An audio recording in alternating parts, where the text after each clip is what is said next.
This is the Vaguely Nerdy Podcast, where every week this brother and sister duo gets together to discuss box office, latest film and TV scoops, along with our latest movie or TV show review. And what we're getting into next. We are your hosts, Cheryl. And Jay. All right, so it's Jared's turn to do the trivia for this. And I think you were struggling a little bit, but it's okay. Yeah. So I did find some trivia for this movie. All right, hit me with it. This episode, we are doing a review on the movie called The Creator, which just came out this past weekend. So the trivia, I'm gonna tell you a range here before I read the trivia. So you want to think old, very old, biblical times, classic movies. All right, I got two in my head already. Well, one. So Gareth Edwards is the director of this film. Right. So to give the film the feel of a classic Hollywood epic, he wanted to shoot the film in an ultra wide aspect ratio to kind of mimic how this classic Hollywood epic film looked like. So I want you to guess what the film was. Wide angle. Think of films that are shot in a very ultra wide angle. Is it the 10 Commandments? No. That was too easy. But you're in the ballpark.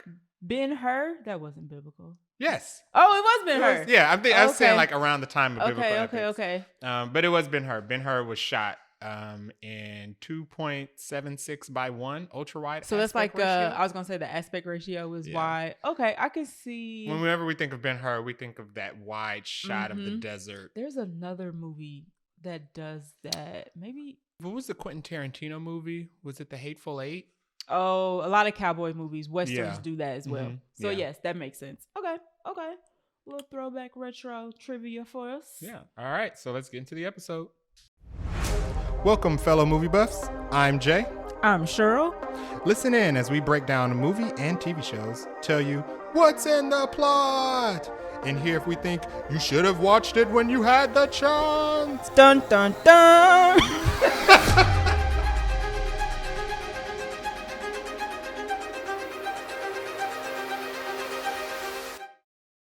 All right. So for this week, we have more news than last week. Yeah. So this is probably going to be a long episode. Yeah. So bear with us. As always, we have time codes. So if you want to skip around to a particular part of the episode, you can. If you don't want us to spoil the creator for you, we do non-spoiler then spoiler, but that's all in the time code. So definitely check that out. But for today's episode, we're going to be talking about the writer's strike, which is officially over. Yes. Halloween for sale. Hint, hint. Funny. You might not get it yet. We'll get to it. The few trailers that we got for this week, not too many, but we did get a couple. A new movie with Julia Roberts and Ethan Hawke is coming out that I had no idea was even filmed. We did mention a couple weeks ago about a Rebel Moon video game, but there's some news around what's happening, what's not happening with that. So that is on our docket. Some James Gunn news in relation to some DCU casting. I almost called it DCEU. That's not a thing anymore after Aquaman 2 comes out. But DCU casting news. A little bit of an update on the Marvels and their runtime that officially got published. And last but not least, we'll get into our movie review this week, which is The Creator.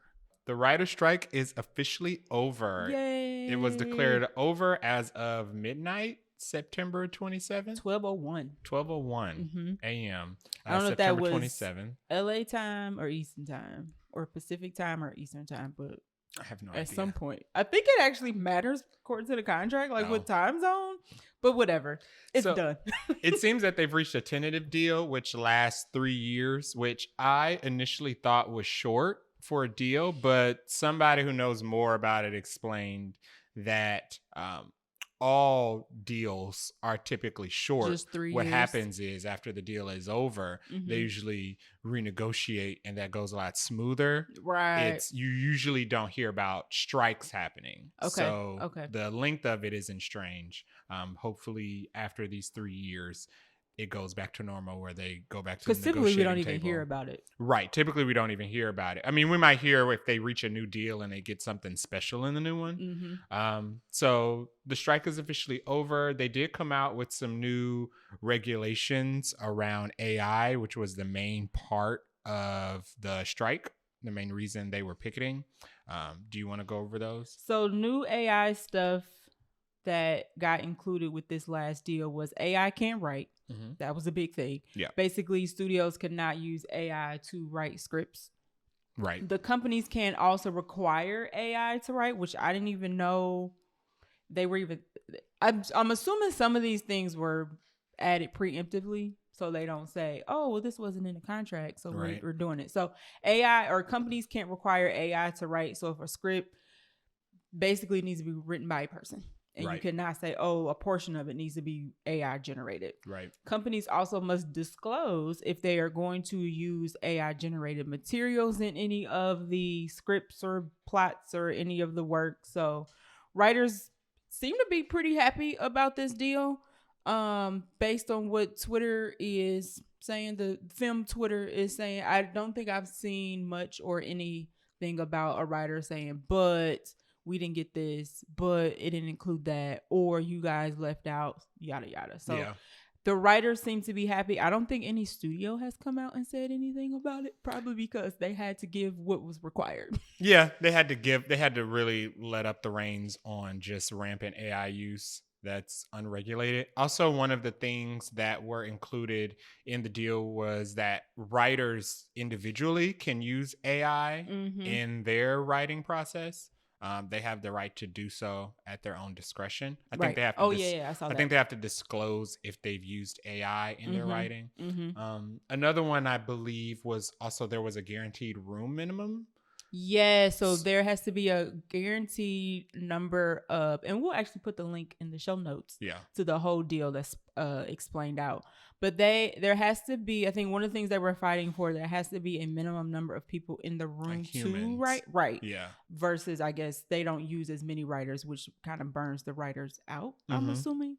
So, yeah, there was a lot of good. It's funny because when this first started, or maybe not when it first started, but as they were negotiating, they would put the contract that the writers wanted, the Writers Guild wanted, and then what the studios were proposing, and they were not even close. No. Like, they were like writers would ask for one thing, and studios, the section would just be blank because they weren't even considering it. So the fact that it sounds like they got what they wanted and what they were asking for is great. I mean, the studios had the leeway. This could have been over a long time ago. Yeah, I mean, they kept saying over and over and over again that this was going to be a very small percentage of their yearly earnings that they had to give up. Yep. In order just to give them what they were looking for, which was basic health care coverage. But one of the big things that have been a lot in the news is all the shows that are kicking back into gear. Yeah, so immediately after the strike was over, all the studios, all the tweets started immediately releasing all the news and all of the movies. So like Euphoria. Yeah. But so any show that was paused for writing can now get back on schedule. One of the big topics that came out of that was that Marvel is going to start taking pitches for the next X-Men movie, which doesn't have a date. Probably 2026. I think it's after. It's after Secret Wars. Right. Yeah. Which is Fantastic Four is after Secret Wars, right? The timeline is real fuzzy nowadays. Very fuzzy. I think Fantastic Four is right before Secret Wars. So between the two Avengers movies. I think X-Men will be involved in Secret Wars, but the reboot won't start until after Secret Wars is over. Okay. Yeah. So they're taking pitches for X-Men from writers, which tells me they're not. I know better. Kevin Feige definitely probably has an idea of what he wants for the X-Men. Yeah, but it means they're not even close. It's good that they're getting pitches, so they're trying to hear from everybody's ideas of like, okay, so what do you think? And what do you think? And how this will go. So I'm sure they have like a way they want the phase to go, whatever phase X-Men lands in. But so they're starting that back up. And from what I saw, they're expected to have an announcement of who's writing early 2024. I would not bet any money on that. I wonder if they're going to hold it close to Comic-Con time. No, because we still barely have any details on Fantastic Four, and that's coming way before X-Men. So true. You're right. We'll have no idea what's taking place with X-Men. You are correct. Maybe until 2026, we won't have solid ideas about what's happening. What's happening with X-Men? So that is coming. HBO, like we said, all the tweets are coming out about what is starting back up. So HBO is prioritizing The Last of Us. That would be season 2. Right. Euphoria season 3? 3, I Three. believe. Mhm. Okay. White Lotus. This would be season 3 as well. Okay, so they're sticking to the tried and true series versus focusing on new original content. Yeah, it because sounds like. HBO is Warner Brothers, and Mhm. we keep hearing over and over again how Warner Brothers is struggling money-wise. Mhm. So I think that they're prioritizing the shows that they know are their guaranteed money makers, so they can Absolutely. build that back up before they start looking at new series. Gotcha. Yeah. I mean, I get it. It's lot smart, but and quite a few things have been canceled, and quite a few things that were going to come out have been canceled as well. So I'm Yeah. not surprised that they're sticking to the tried and true series at this point. So writers are good, back in the saddle as far as getting things written. However, there's no actors acting there's no anything because actors. the actor strike is still going on. SAG-AFTRA, that's how you pronounce that, right? Yes. Yeah, And the AFTRA. Mhm. AMPTP, Mhm. I'm learning all these acronyms. They meet on Monday. Okay. So we'll see how we all know for a fact that Monday they will not reach a deal. It's probably gonna take a couple weeks. Hopefully it'll go like the writer's strike did in the end, where they met several days in a row. Yeah. And they finally hashed it all out, and then the writer's strike ends. So hopefully it'll go the same way. Within like a week or two, we'll get the actor strike to be also done. That means it will give Marvels about a month to get that promo on the road. Yeah. I'm selfish. So yeah, we'll see, and of course we'll keep you guys updated on how that goes. Yeah. Okay, so Halloween is for sale. Spooky season. So we don't mean Halloween the holiday. We mean Halloween the film franchise, which stars everybody's favorite slasher, Michael Myers. The TV rights for Halloween franchise are up for sale. It seems that Miramax co-owns the film rights right now. Which is so funny. It's so funny when they break up rights to things. For example, how Sony still has the rights to Spider-Man, so they can keep making Spider-Man movies. Yeah. And Marvel has to work with Sony because Sony's like, we're not giving up the rights. So Miramax has the rights, co-owns the films, but another company owns the TV rights. And the TV rights are up for sale, but not the film rights, which is I'm not surprised that Halloween has TV rights, but I just did not expect. I mean, Halloween has never had anything TV. I think maybe that's why the last thing Halloween that was TV related was the third Halloween movie. Oh, really? I think one of the Halloween movies, whichever one that didn't star Michael Myers, there was a Halloween movie without Halloween 3, The Season of the Witch. What? Did not star Michael Myers. It started a witch? It starred. So Halloween 3, Season of the Witch was about a company. Oh, Lord. Making Halloween masks for kids. These kids' masks had a microchip in the back that controlled the kids when they played like this Halloween broadcast on Halloween Day. Okay. And it was it was like a murder mystery. It had nothing to do with like Jamie Lee Curtis's character, had nothing to do with Michael Myers. Really? I never knew this. I think that was a straight to TV movie. I feel like it was. It sounds like it. It sounds like a bad Goosebumps. It was episode. The worst Halloween. And Halloween has had a lot of bad movies. But that was bottom of the barrel. It was worse than like the Busta Rhymes, Tyra Banks Halloween movie. Oh no. Yeah. Okay. So it makes sense that Miramax wants the TV rights because they already have the film rights. Right. But also, and Miramax is known for Spy Kids, Kill Bill, and Sin City. So two of those things are good. You didn't like Spy Kids? No.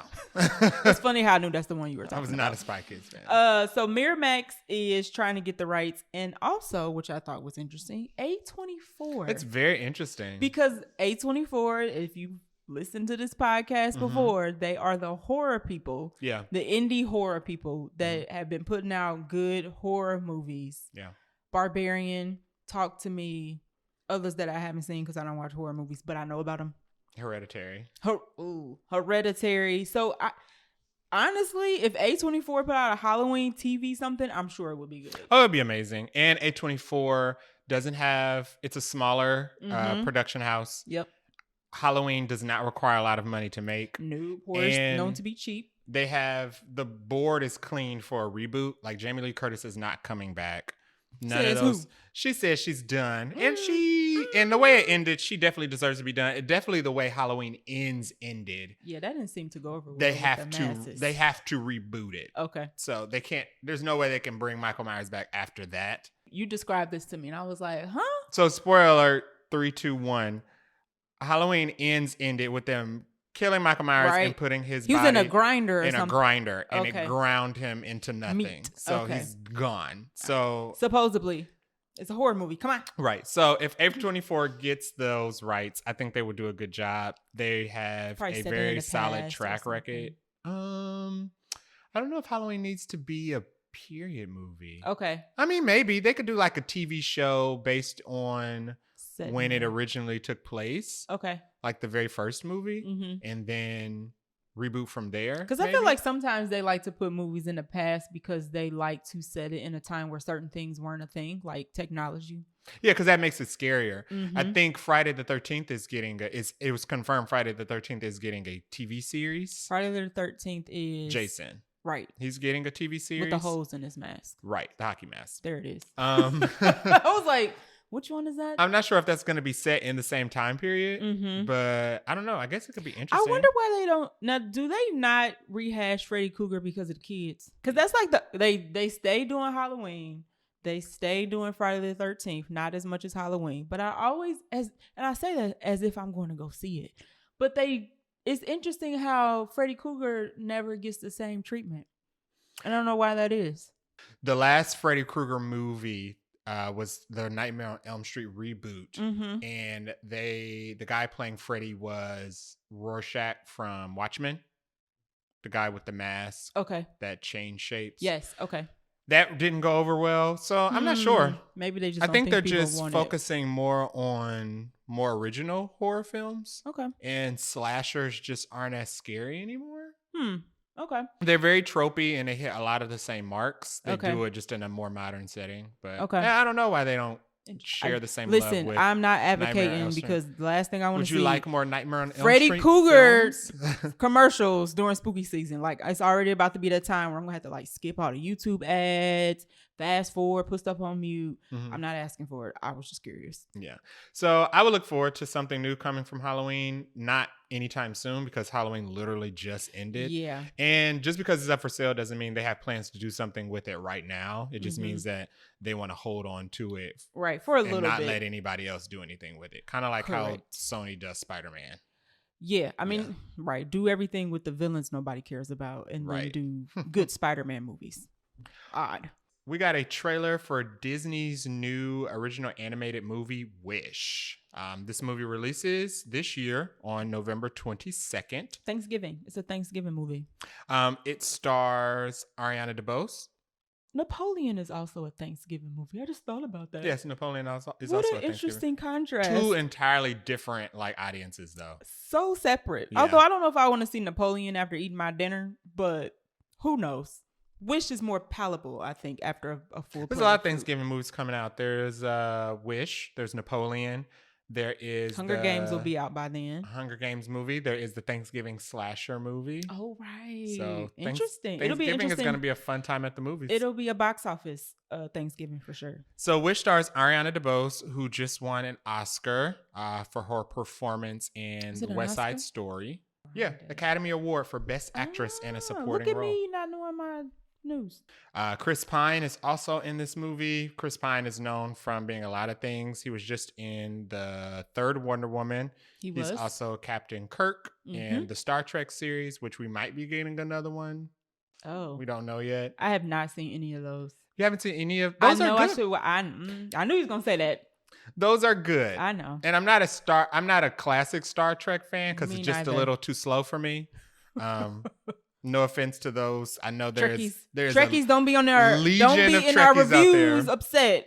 But Chris Pine also stars in it. Was surprised to see that Evan Peters also stars in this movie. Evan Peters is Quicksilver in the X-Men reboots. What is he? Oh, he's voicing one of the side characters. None of like the main three characters, but he is on the voice cast list. Okay. Also stars Alan Tudyk, who plays her goat. Oh, that's the GOAT. Yeah. Okay. I'm about to Google him because I want to know what his face looks like. You'll know exactly who it is when you Because see he his has face. a distinct voice in this trailer or in the trailers, and I'm like, who is this? No. Yeah, it's Alan Tudyk. That's him? Yeah. I would encourage anybody listening to this to Google. I didn't know that was his name. 2, he's been in a bunch of stuff. He's been in like a bunch of stuff. He's 3, he's a comedy actor. I can't, the voice and the face aren't linking up for me. I don't think Chris Pine sounds like himself. You don't think so? No, I don't think he sounds like Chris Pine, the King, does. To me, he does, but Alan does not sound like that GOAT. But maybe that's good voice work. You're not supposed to sound exactly like you sound every day. You are exactly right. So, okay, that's cool. That's cool. So basically, short premise of the movie: Ariana DeBose stars as the main character. Mm-hmm. She's not exactly a Disney princess. I don't know.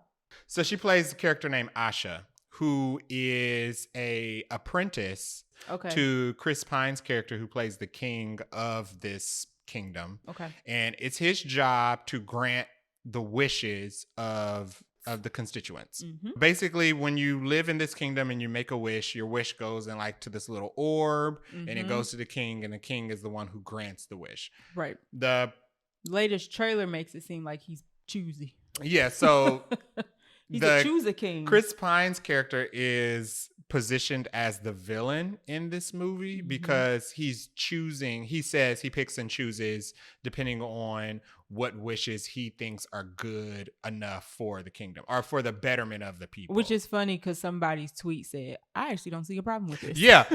That was a lot of people's reaction. A lot of people compared this movie to Bruce Almighty. In Bruce Almighty, he took the role of God. Mm-hmm. So it was too many prayers because he would hear the prayers in his head every time somebody around the world prayed. So to consolidate it, he put all of the prayers on a computer. Yeah, he's getting emails. And then he just did like select all and click yes on all of them, and everybody's prayers were granted. Right.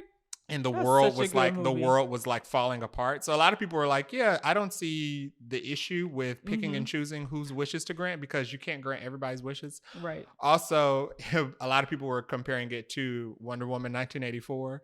Why? Because that movie was about everybody getting a wish. Getting too many wishes, and then people were dying and nuclear explosions were happening. Bruce Almighty and 1984 have a parallel. Yeah. So and Wish. Apparently. I don't know. The trailer looks interesting. They're using this new animation style, which is like storybook animation. It's supposed to look like the pages of a kid's book. Yeah, they describe it as modern hand-drawn animation. Okay. Even though it doesn't look hand-drawn. It looks like a storybook, but none of it looks... A computer-generated storybook. It looks way too 3D to look hand-drawn. So I don't know where they got the modern hand-drawn Maybe they meant like from. Procreate hand-drawn. Yeah, okay, sure. Digital hand-drawn. Digital tablet hand-drawn. There it is. It looks cute. There's some funny beats in the trailer I did not laugh at. No, there were like fart jokes and butt jokes. There is definitely it is definitely a kid's movie. Yeah. Which is good. I'm not saying, but it's interesting because Elemental is also a kid's movie, and I think I will enjoy Elemental more than Wish. I mean, it's going to end with everybody being happy and nobody dies or whatever. But as an adult, I'm a little conflicted with granting everybody in the world's wishes. Oh, so you're wondering how it's going to end because everybody's wishes can't be granted. It seems like Asha, who is the Disney princess in this movie, is trying to take Chris Pine down. Because he's not granting. Because he's not. She says everybody deserves to have their wishes granted. Well, maybe this town is full of awesome people that do no wrong. You're right. Because one person's wish, it seems like, is just to have their chicken be like bigger. They have like a pet chicken, and they want a chicken they want one of their chickens to be bigger so they can lay bigger eggs. Although that might not be a good thing, though. No, it might not be a good thing. Chicken starts eating people. Yeah, because chickens are mean. So I have heard that chickens are mean. Interesting. I'll keep my eye on it, but I'm not exactly sure if I'm interested in. It is not on our list. No, I don't think so. Maybe if we do go see it, we'll add a little bullet point in our agenda to tell you guys how it was. But we got a new trailer for an anime series that's going to Netflix from a very popular IP, Tomb Raider. Tomb Raider is very popular, and I'm surprised that they have not. Oh, they did have 2 Tomb Raider movies. Then that second one didn't do so well. Never mind. I was gonna say I'm surprised they haven't tried to, but now It's funny because that last one didn't hit. Yeah. So and she only got one, right? Yeah, she only got one. So Tomb Raider, who everybody knows is Lara Croft. She is video game for people who are like, I don't know who that is. She is the famous video game character that runs around raiding tombs in a tank top and short shorts and 2 twin pistols and a ponytail. Braided ponytail. Don't forget the ponytail. This is a anime series that releases in 2024. No month and no season so they can have move been it as secured they need it. for it. But they do know that it's coming out in 2024. It stars Hayley Atwell as the voice of Lara Croft. Hayley Atwell is best known for her role as Agent Carter in the MCU. And she was just recently in the Mission Impossible Dead Reckoning movie as well. I was getting ready to say she was in Doctor Strange. We didn't really get too much information in this trailer. She didn't even talk. She didn't talk. We didn't get any voice roles. We just got some animated scenes of her tomb raiding and doing her thing, discovering some supernatural things, as most Tomb Raider games always it looks like to me, and I said when I was watching it looks like Johnny Quest, like old Johnny Quest, not new Johnny Quest, because Johnny Quest had 2 different kind of looks. Yeah, it looks a little Johnny Quest-ish, because Johnny Quest is about going around with his it looks like it's not just going to be her. It may be her. She's got to have a side. She'll have like a team of people, I'm sure. I looked up the premise. I didn't get too much information, but the premise of it said that it's supposed to be an introduction into this is how she came to be Lara Croft. Okay. So I'm assuming she's not going to start out as skilled. She was young in the last movie. She's very fresh. She's very young. It looks like she's going to be young in this as well. Yes. She gets shipwrecked on an island. Of course. And she basically gets all of her skills from having to learn how to survive being shipwrecked and stranded on an island. Okay. Which happens to also house like this evil cult of people worshiping this deity. Of course. Because there's always something supernatural at the end of Tomb Raider. It looks interesting. It's made by the same people who did Castlevania, which is like Netflix's most successful anime original series. Okay. Castlevania ended a couple years ago, but its reboot, well, not reboot, but its spin-off sequel series just came out. What's that? 2 weeks ago. It's called Castlevania Nocturne. Okay, I've heard of that. And that's getting super good reviews. Oh, I didn't know that.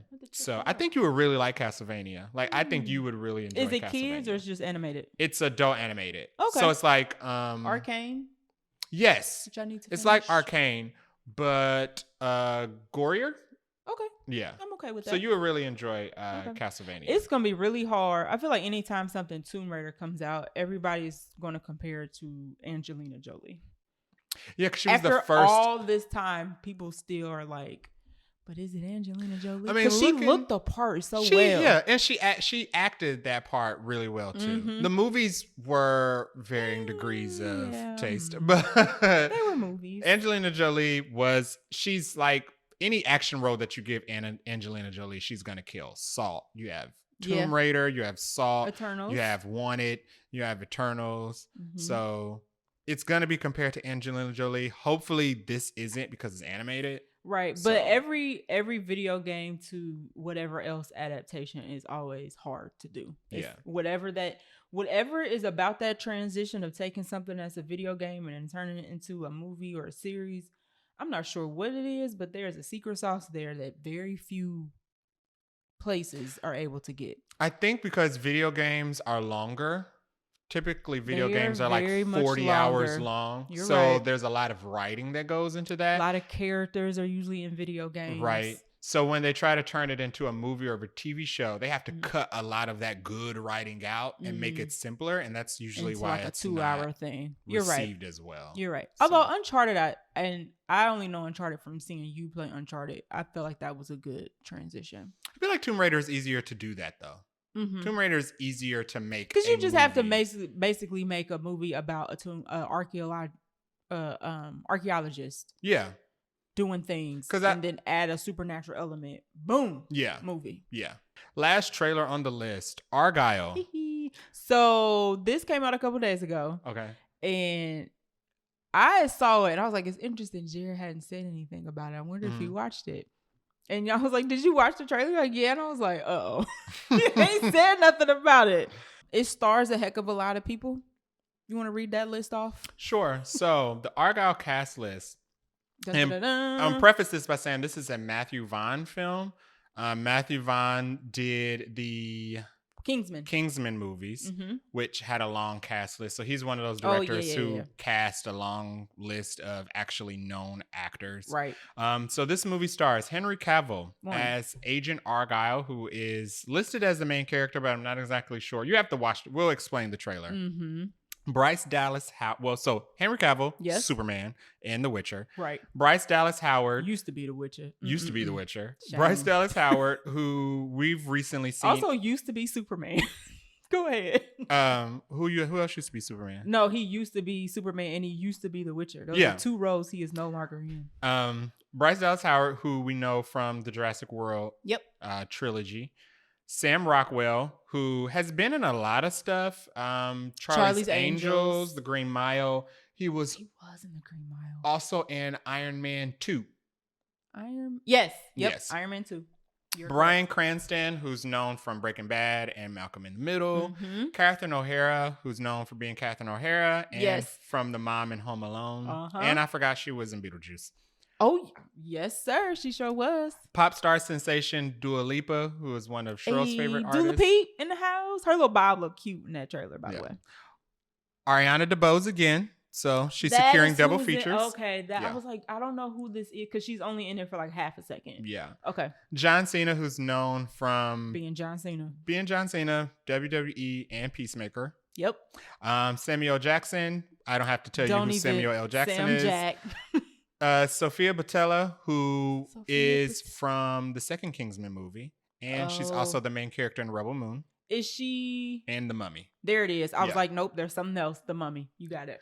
Rob Delaney, who isn't a big screen actor. If he is, I haven't seen him in a lot of stuff. But he was the random guy in Deadpool that had no powers but survived. He kept showing up, right? Randomly? Yeah. Okay. I know exactly who that is.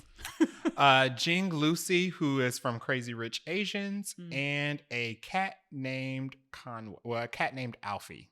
Okay. Yeah. All right. Go ahead and put the cat on there. It says there's a cat. The cat's name is Chip. The cat stars as Alfie in the movie. It says Chip is the real life cat of model Claudia Schiffer, who is Matthew Vaughn's wife. Oh, okay. I was like, now why is that important? She's a model actress. I don't know. Well, no. I was saying, why is the fact that the cat is her cat important? But it's because she is married to the director. Well, it says it's the real life cat of Claudia Schiffer, Matthew Vaughn's wife. So it should just say it's Matthew Vaughn's cat. Basically, it is his cat. But anyway, they had to throw in there why the cat was relevant. That's the long list of so many people, cast members. It is being produced by Apple and distributed by Universal. So hold on. Right. It's produced by Apple. Right. Distributed by Universal. Right. And showing up on Netflix? I don't know if it's going to Netflix. It doesn't say it's going to Netflix anywhere here. I thought this was a Netflix movie. I don't think so. Hold on. Listen. It doesn't say it's going to Netflix. That's okay. Yeah. And I don't expect it to, because both of his movies, Kingsman, went to theaters. I don't know why I assumed this was a Netflix movie. Probably because of the way it looks. It does. Listen, it looks like a Netflix movie. Yeah, it's produced and it has that Netflix. It is so it's an Apple original and it's scheduled for theatrical release. Okay. Yeah. It looks like a Netflix. You know what? That's interesting because Apple usually does pretty good with visuals. At least on their dinosaur Apple definitely series. Puts a lot of budget behind their stuff. So it's interesting that this one looks like a Netflix special. And yeah. I don't mean it as a compliment. So basically, a premise of the movie: Bryce Dallas Howard plays an author. She writes fiction, James Bond spy kind of books. Think of like Tom Clancy, James Bond type of spy thrillers. Born Identity. She writes those types of books. Henry Cavill plays Agent Argylle, who is the main character in her books. I believe John Cena also plays a character in her books. Dua Lipa's character is in her books. Right. So they are playing in the trailer. It opens up as if it's like a real spy movie. But then it pans out as she's like typing on her laptop, and we see that John Cena, Henry Cavill, and Dua Lipa are playing the parts of the characters in whatever she's typing. Right. So the scenes that we see with Henry Cavill, John Cena, and Dua Lipa are fictional. Right. Because they're actually taking place in a book that she's writing. And Catherine O'Hara plays her mom and I think her publisher. I couldn't tell, but editor? It's definitely her mom for yeah, sure. She's definitely her mom. Who's proofreading her books. But Bryce Dallas Howard ends up in this book, this particular book that she's writing. She actually predicts a real world event that takes place in the spy community. Right. And they have to recruit her in order to help them Figure out determine what's the happening. outcome of what's going on. So we don't exactly know what is taking place. We don't know what the thing is and how she is what the connection is. Right. But yeah, whatever she writes comes to pass. So that's why they want her to keep writing so they can figure out what's going to happen next. Right. So Sam Rockwell plays a real life secret agent. Correct. Who is recruiting her to a team of other real life secret agents. So that's where Samuel Jackson shows up. Ariana DeBose, Sophia Boutella. They play real life secret agents in the real whatever world. Society this is. And they're working with Bryce Dallas Howard because somehow whatever she writes predicts what's going to happen in the spy community. It looks very interesting. It looks fun. It looks fun, but it also looks non-serious. Oh, it's not. None of this is serious. This is not your James Bond. There's zero stakes. This just is like your Kingsman. Austin Powers. Yeah. So the reason I didn't say anything when I saw the trailer, because I was just like, oh, this looks like Kingsman. You feel like it? I mean, I don't know. It looks better in Red Notice. I tell you that much. Also, it looks better. I'll say it. It looks better than Heart of Stone. Oh, yeah. Well, that's easy to do. Oh, well. Yeah. Okay. Looking better than Heart of Stone is not a challenge. This is what Gal Gadot should have been in. It looks fun. I definitely will watch it when it comes out opening weekend, I think. It looks like a goofy, but not too, like, it's Austin Powers, but there's not a character that has like that. He's a dummy situation, at least from what I can tell by the trailer. Hopefully it's, I don't know. I like a good, funny spy movie just as much as I like a James Bond. I mean, the thing about Matthew Vaughn movies and those Kingsman movies is that the reveal at the end is usually dumb.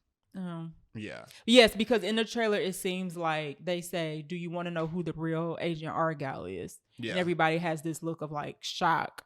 So it seems like the twist of the movie is that there's a real life Agent Argylle. Right, there's a real life one, and Jared thinks it's going to be Daniel Craig. Because I think it would be funny stunt casting to be like the real life Agent Argylle would be the person who played James Bond.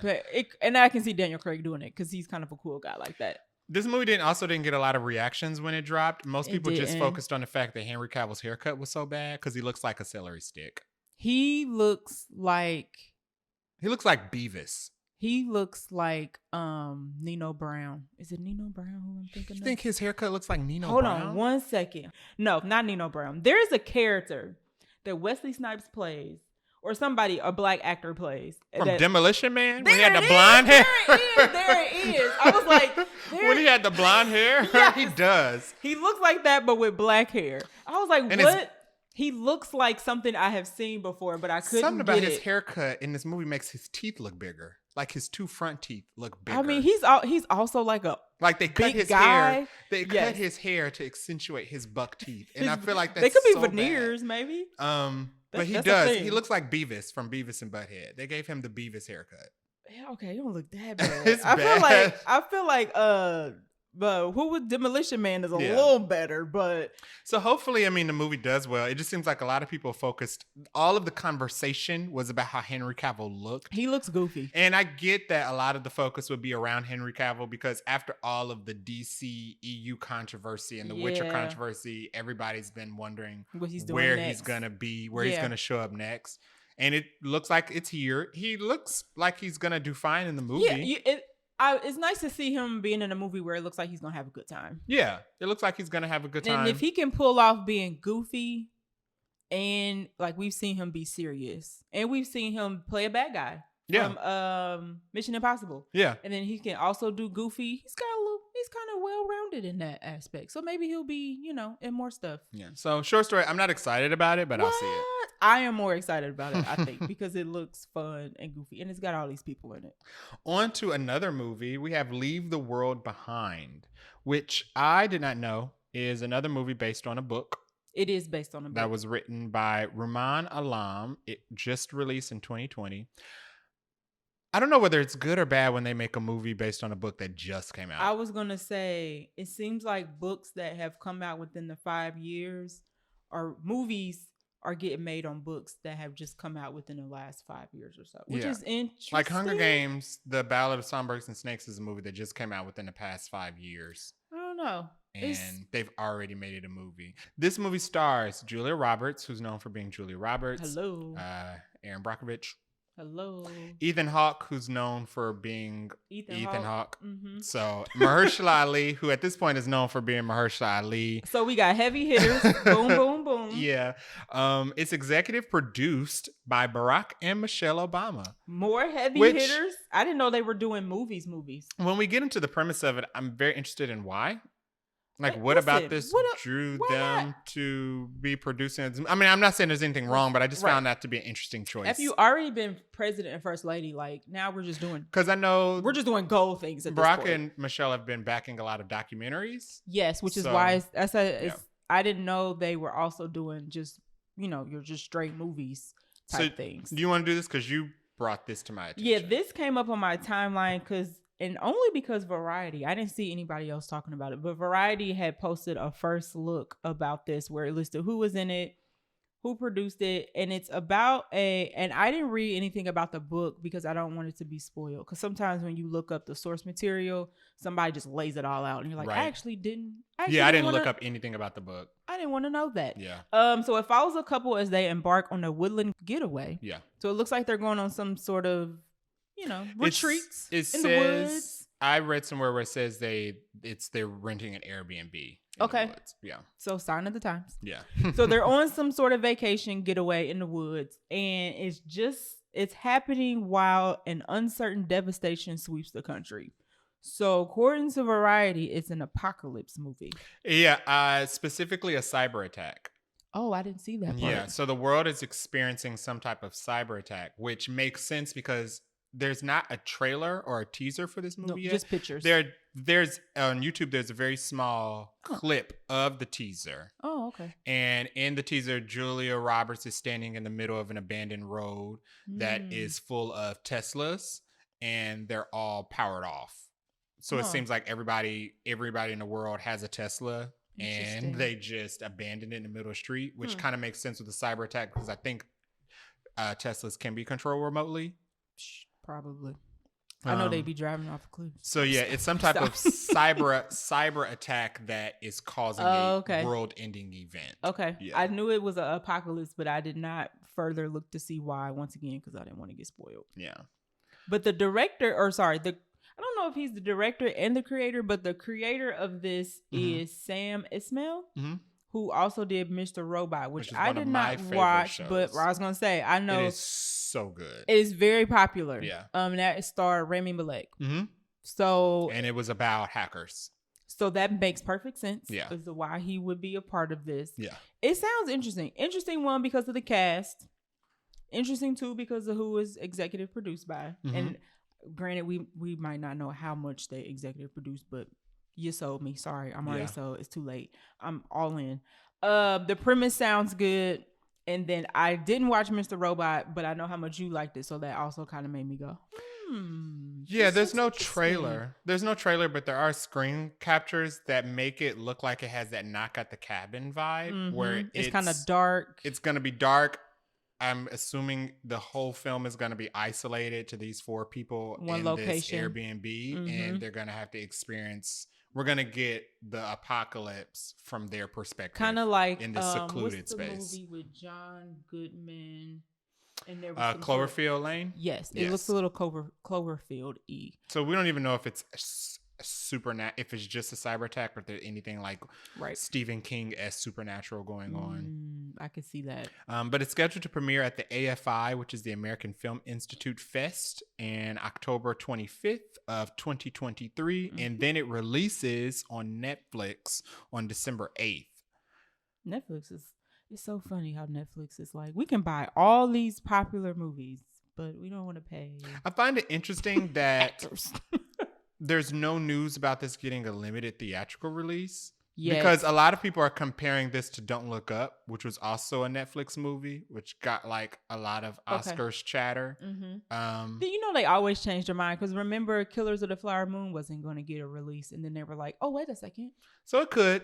Let us try that. I thought it was an interesting choice to cast Julia Roberts, Ethan Hawke, Mahershala Ali, have a movie produced by Michelle and Barack Obama, and only put it on Netflix. Trust me, it's probably going to do the same thing Glass Onion did. Yeah. And all the other movies where they put it out for a week, they clone Tyrone did the same thing. So it's being compared as like a Don't Look Up-esque film minus a lot of the satire. And it's supposed to be more serious and gritty. I like Don't Look Up, though. A lot of people shaded good. it, but it was... Leonardo DiCaprio did good. Yeah. Well, everybody did good in that, and I'll never forget watching a movie and not realizing for 30 minutes that was Cate Blanchett. I was like, is that... Oh, really? Because because her character was so just like ruthless kind of. Yeah. I was like, what? Yeah. But no, everybody in that was actually good. Yeah. So looking forward to this, actually. I would definitely watch it, especially if it just comes out on Netflix. You can just pop that on the TV. Yeah. Don't Look Up was really good. So I think Netflix, if it's being made in that same vein, I think Netflix knows what they're doing. Yeah. Yeah. Rebel Moon video game news, So Rebel Moon, we talked about a couple episodes ago about the trailer coming out. Okay. And then there was talk of a video game coming out. So Rebel Moon first is Zack Snyder's answer to Star Wars. Yeah, but then Zack Snyder, who's known for the Justice League movies, the Zack Snyder's Justice League movies, Batman versus Superman, Man of Steel, Watchmen. We've talked about him on the show before. Right. So when the trailer was released, there was also talk of a video game. Although this news is not about the video game. So let me just read it. Okay. Netflix is getting sued. Okay. That is the basis of this point of news. Netflix is getting sued for breach of contract for canceling a game deal. Evil Genius says they were developing, wait for it, a tabletop role-playing game for a movie that is not even out yet. It has no type of fan base, has no type of following. That's correct. I was just like, I'm sorry, y'all making a tabletop game? Anywho, Netflix obviously was like, well, actually, this probably ain't a great idea. So they canceled the deal. The Evil Genius company said they paid for licensing and agreement to share profits. Netflix terminated the deal due to a confidentiality agreement violation, although the article didn't say exactly what that violation was. Right. It kind of sounded like they might have announced it and they weren't supposed to yet. But Zack Snyder said that they were making, well, maybe he said they were making a video game. He did mention I think he actually, I can't remember if he mentioned both the video game and this tabletop game. I think he might have mentioned both. Zack Snyder is not mentioned in the lawsuit as a defendant, so he is out of this. Right. It seems like it's an Evil Genius and Netflix issue. Netflix does have another deal though with a super evil megacorp, not with a. That sounds like it sounds like I was. The company is called Super Evil Megacorp, not a super evil megacorp. Although now that I say that, nice play on words. Right. They are developing a 4-player co-op video game, which makes much more. The fact that they're putting games around this movie is a whole nother topic of discussion. But a video game sounds more reasonable than a tabletop game. Like it's like trying to make a Dungeons and Dragons without Dungeons and Dragons following is what it sounds like. You say that it makes more sense, but then there's this last part that says the game is available exclusively to Netflix members. Right. So the video game that's coming out is only available. Well, at this point, the news says only available to Netflix members, and I'm like, are you playing it on Netflix? Yes. So a couple years ago, Netflix said that they were getting into the video game space. The games are not that good. That's why you see those remote control Netflix games where those trivia games that they have. We've done the or trivia those story games that they have. the story game was not good. That's them just testing out the platform. But they did say that they are getting, because now with the whole games as a service thing, you can put a video game on the cloud and have people log in and just play it and stream. You can stream a whole video game. Gas instead of SaaS. Yes. Games as a service. Yes. Right. Instead of software as a service. So we both work in IT, by the way. Yes. So Netflix said that they were getting into the video game space for a while. I don't know if they have the platform. I don't even know what type of equipment will be required to run. And then it's both of these are bad ideas. Then it's like, you're making a 4-player co-op video game. Okay, so this means it's going to be online only. Because you have to play online with people. What is this going to look like? What hardware are people going to have to buy to run this? Because the worst looking graphical console out right now is the Switch, and that doesn't look bad. But unless you're playing Mortal Kombat. It's the worst. Yeah, unless you're playing Mortal Kombat. But look awful. It has the worst graphics capabilities, but it's still good graphics. Yeah, what does Netflix think they're? And then it's like, aren't y'all tired of aren't y'all constantly saying that y'all don't have money to do nothing? Why are y'all making a video game? They're buying movies with A-list stars, but this is a dumb decision. And yeah, you're right. You're getting sued over a dumb decision, which is crazy because you're spending two types of money. You're spending money making this crap, and then you're spending money trying to defend yourself from not making the other thing. But I do want to say, the tabletop role-playing game is not a bad idea. It's not timed well. Well, it depends on how you look at it, because there is a big support behind tabletop games. Okay. Dungeons and Dragons. But that has like a following. Dungeons and Dragons has a following. They think everybody just gonna jump ship to this Rebel Moon game? Dungeons and Dragons, because of Baldur's Gate, Dungeons and Dragons tabletop games have had a big resurgence. Of course, I can see that. And if they're getting sued, if Netflix is saying that they breached the contract, I can kind of believe that, because they probably were like, we should announce or we should spill about the fact that we're making a tabletop game because everybody's whipping out their D&D boards. And while they're playing, we should put on their mind that, hey, we've got a tabletop game coming out too. So, okay, now I looked this up again as we were talking, and now I might change my opinion. Okay. Evil Genius, a Black-owned game publisher, was founded in 2021. I hope they win. Wow. The company sells games based on movies, including The Crow, Escape from New York, Highlander, Kong Skull Island, Total Recall, Rambo, Pacific Rim, and Universal Soldier. These are tabletop games? Yeah. It says Are they successful? I don't know. Because I don't hear about many tabletop games outside of D&D. I don't either. But at least all these previous ones do have like Kong Skull Island, Total Recall, Rambo, Crow, Pacific Rim. They all have a following. So why they decided to jump on this Rebel Moon one, I don't know. But now I hope they win. Okay.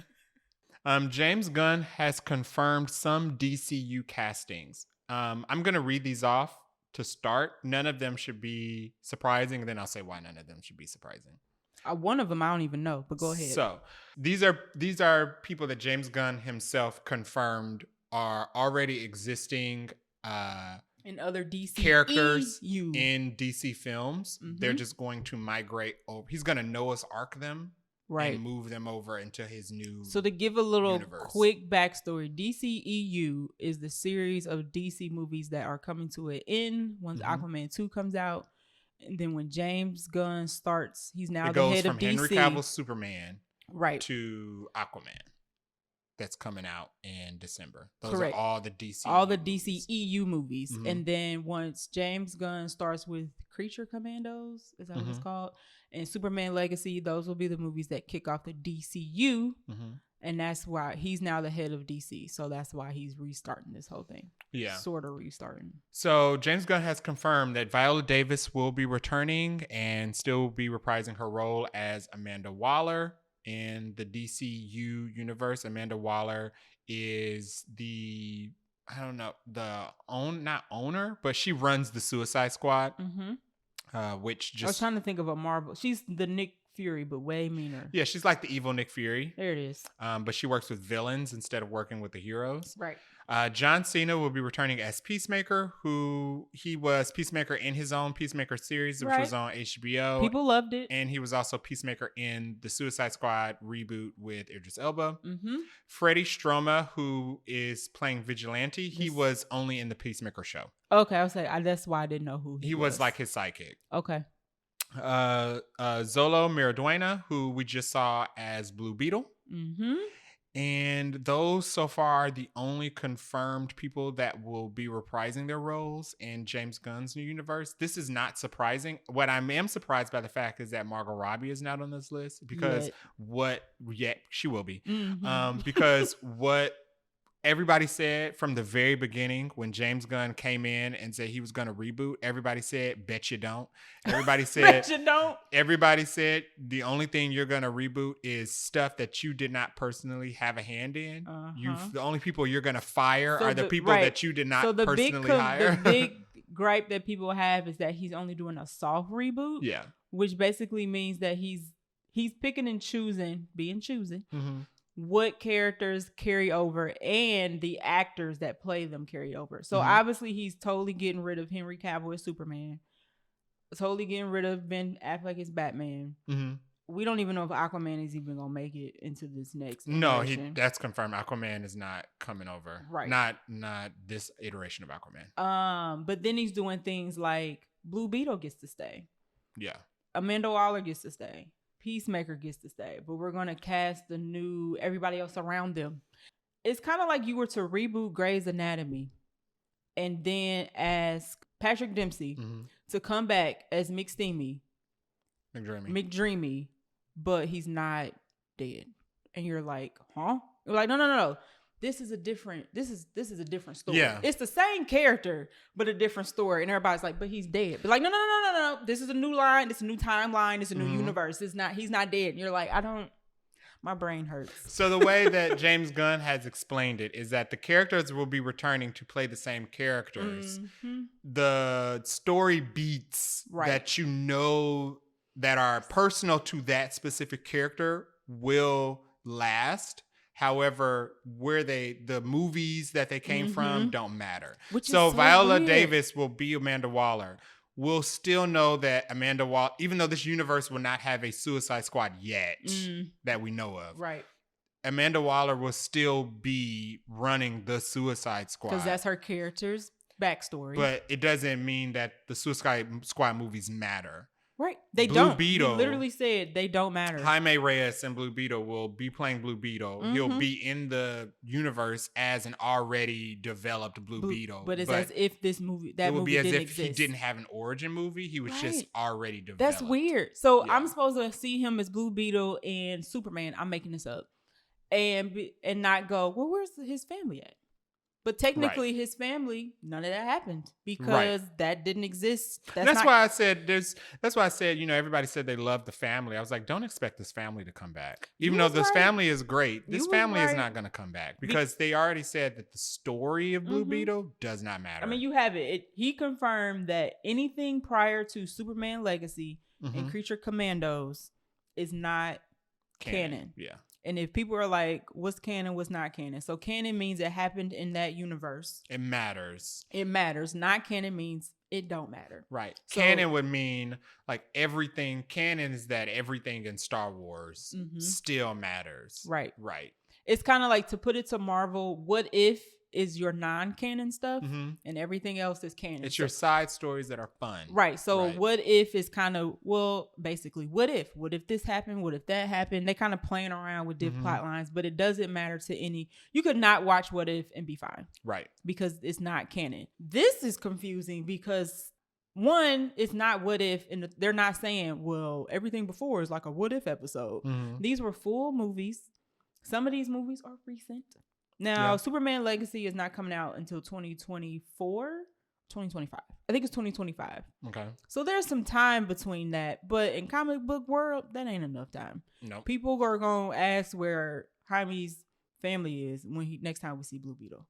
Or we're going to say, well, what about at the end of Blue Beetle when it was obvious that her dad was still alive. I still have people. Is that still not gonna count? I still have people who don't read comic books and just see the movies texting me asking me why Superman wasn't in Civil War. So this is when people are like, "Oh, well, the audience won't get confused." Yes, they will. They will get confused because it's not their job to follow canon comic book movies. When the Suicide came out, people thought it was a sequel to Suicide Squad for the longest, and you had to tell people, "No, these are two totally different movies." And you're like, "I'm sorry, what?" People still think Idris Elba was a recast of Will Smith. Yeah. And not the fact that they're two completely different characters who have nothing to do with each other. Right. But they just have the same powers and skills. It's also weird because does that mean I didn't watch Peacemaker? Does that also mean that Peacemaker season 1 didn't matter? Peacemaker season 1, I've heard Peacemaker season 1 will be canon. But he said anything prior to is not canon. See how confusing that is? But James Gunn made Peacemaker. So but he said because he put his hands on it, it is safe. There's no way you could say everything before this movie is not canon, but the one show that I made is canon. So make sure you remember that and watch that. So when he shows up in this, you kind of know where he came from. Well, Peacemaker has to be canon because how else will he put his wife in the DCU?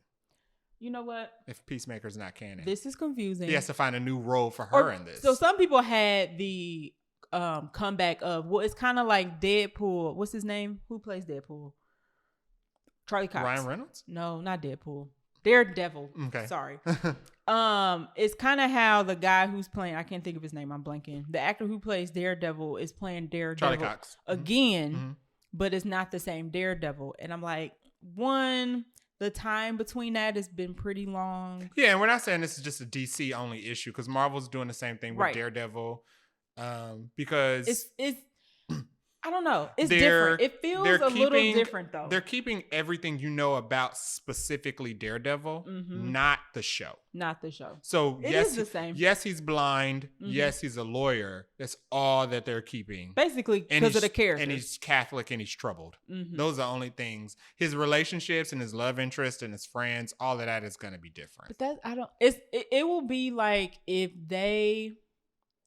when they reboot Marvel, which they're going to do after Secret Wars. I'm pretty sure we all think that. Right. And they bring back Chris Evans as Captain America and go, oh, no. Anything before Secret Wars before Secret Wars don't matter. And we're supposed to go, I'm sorry. Right. Yeah, all that thing he did with beating Thanos and raising a hammer, that don't count. And we're supposed to go, I'm sorry? Yeah. What? Especially when you have...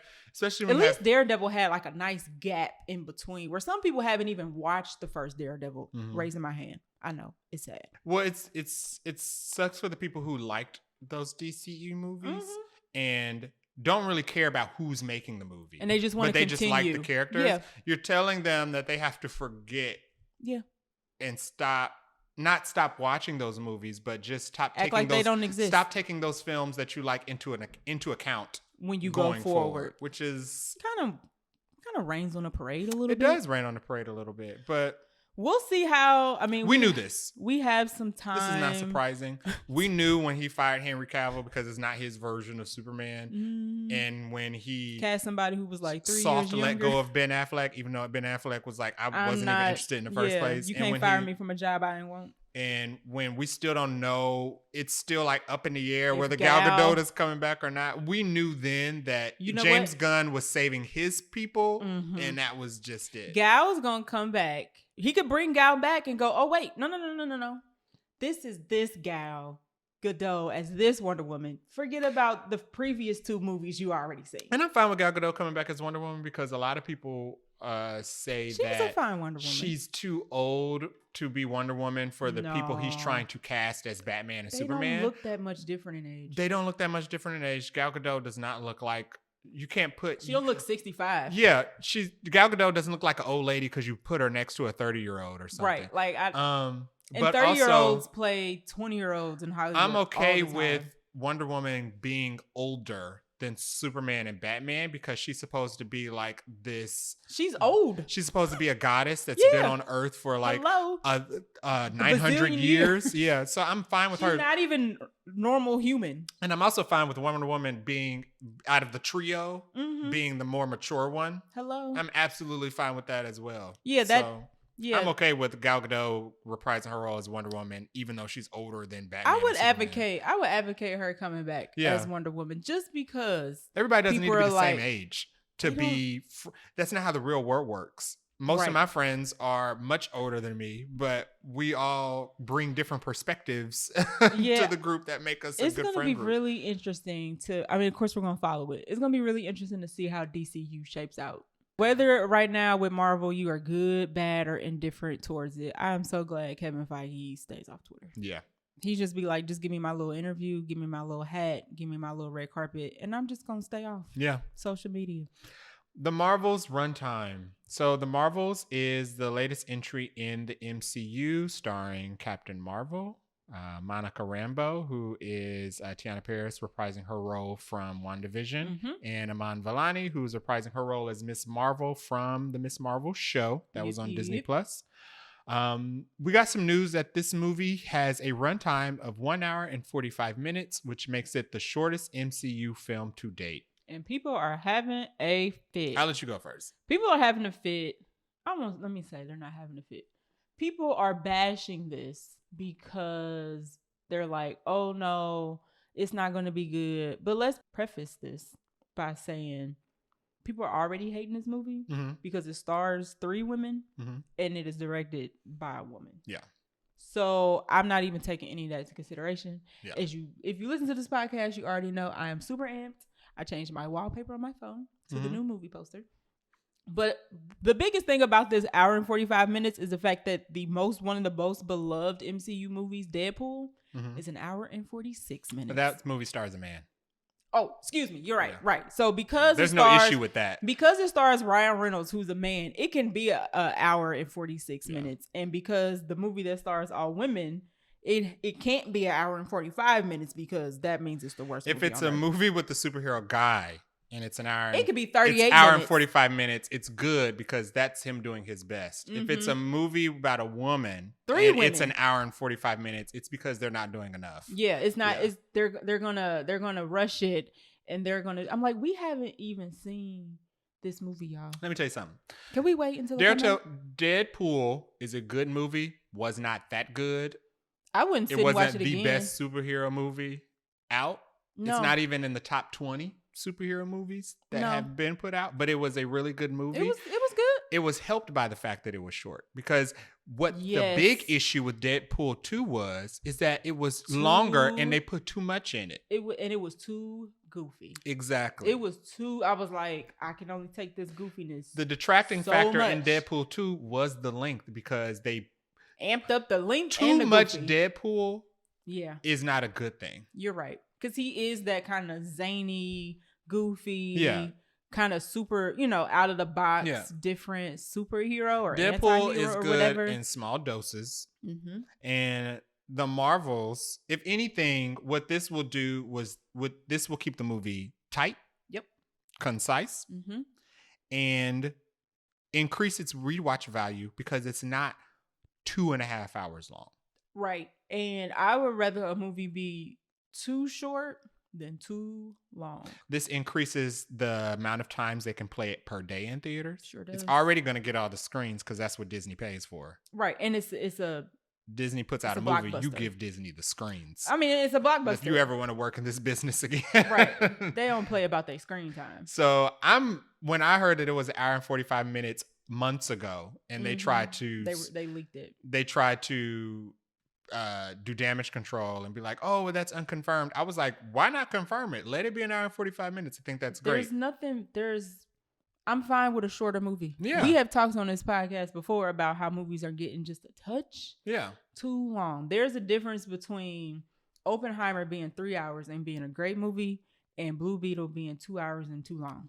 Blue Beetle was too long. And I said that Blue Beetle would have benefited from being 30 minutes shorter. Yeah. And I think the Marvels listened to the podcast and was like, you know what? Let's cut out 30 minutes and make this an hour and 45 minutes. If it's an hour and 45 minutes of action-packed, good plot, good story, good characters, good CGI, good visuals, I don't care. Yeah. And like you had said before, off record, the trailers, they keep putting out new trailers, but it's just the same scenes. They just literally rearrange the the scenes. Mm-hmm. And I think that is an indication of the fact that the movie isn't very long, but the scenes that we see in the trailer are scenes that look like they matter to the plot. Yeah. So I am looking forward to being in that theater. Maybe twice. Let us judge a book by when we read it. Yeah. AKA a movie when we watch it. Captain Marvel was the first movie in the MCU led by a woman actress that made $1 billion. Right. So to act like the Marvels can't do that, even though it's doing nothing but increasing on the cast. It's bringing back Brie Larson. It's bringing back Samuel L. Jackson. It's bringing back some of the Skrulls. It's bringing back Monica Rambeau and Iman Vellani. It's doing a little bit of world building. We're supposed to be getting the best post-credit scenes of this phase at the end of this movie that they keep teasing. They are trying to leak those post-credit scenes. I'm gonna have to start muting the Marvels hashtag. Yeah, because if I get spoiled, I'm gonna be very upset. I'm looking forward to it. That's all I gotta say. Listen, it is the wallpaper. Yeah. Oh I'm sorry. It's the lock screen. My wallpaper is the space shuttle. It is the lock screen on my phone right now. So you already know. I know slander shall prosper. Yeah. On this podcast. Okay, so we are going to take a short breather, and then we're going to jump into our movie review of the week, which is The Creator by Gareth Edwards. All right, so welcome back. This week we went to go see The Creator, which came out yesterday. Yesterday would be September 29th, 2023. It was directed by Gareth Edwards, who is also the director of Rogue One. A Star Wars story. Star Wars stories. I didn't see that one, but it's very highly regarded. And also Godzilla 2014, and I put 2014 specifically because that is the one with Scarlet Witch, Elizabeth Olsen, and Quicksilver. Yes.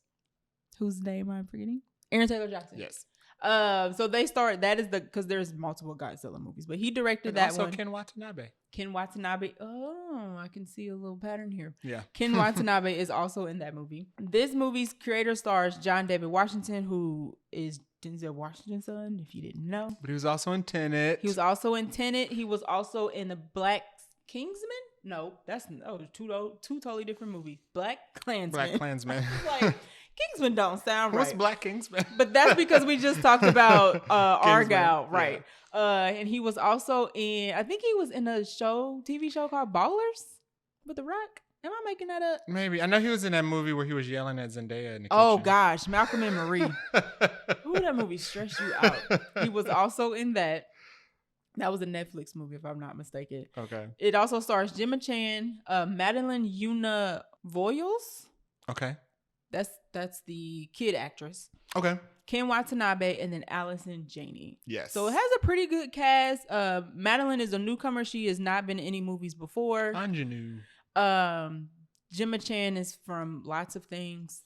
She was just in the Eternals. She was in Eternals, Crazy Rich Asians. Was she also in Game of Thrones? No. I feel like her. I don't know. She could have been. I don't think so, but there are so many times where people cameo in Game of Thrones and then get killed uneventfully. So she could have been. So good cast. A lot of supporting actors in this movie who maybe not as notable, but it does have a lot of background characters in this. Runtime was 2 hours and 14 minutes. Not too bad. It did not feel like 2 hours and 14 minutes. Felt like 2 hours. I feel like the 14 minutes was missing. Yeah, it didn't feel too long. Yeah, I would say maybe a couple of scenes might have dragged. Maybe not too many though. So good runtime. Budget $80 million. Woo! That's it. What a way to budget. That is all, y'all. Now, most sci-fi movies I need Gareth Edwards to do my personal budget. That look like this do not cost. We talking 150, 200 mil. I mean, it looks expensive. Like it looks good, but it only costs $80 million. I don't know how much the marketing budget was because the strikes are still going at this point when the movie came out. Writer strike had just ended. Actor strike is still going. So there was no... For comparison, Prometheus.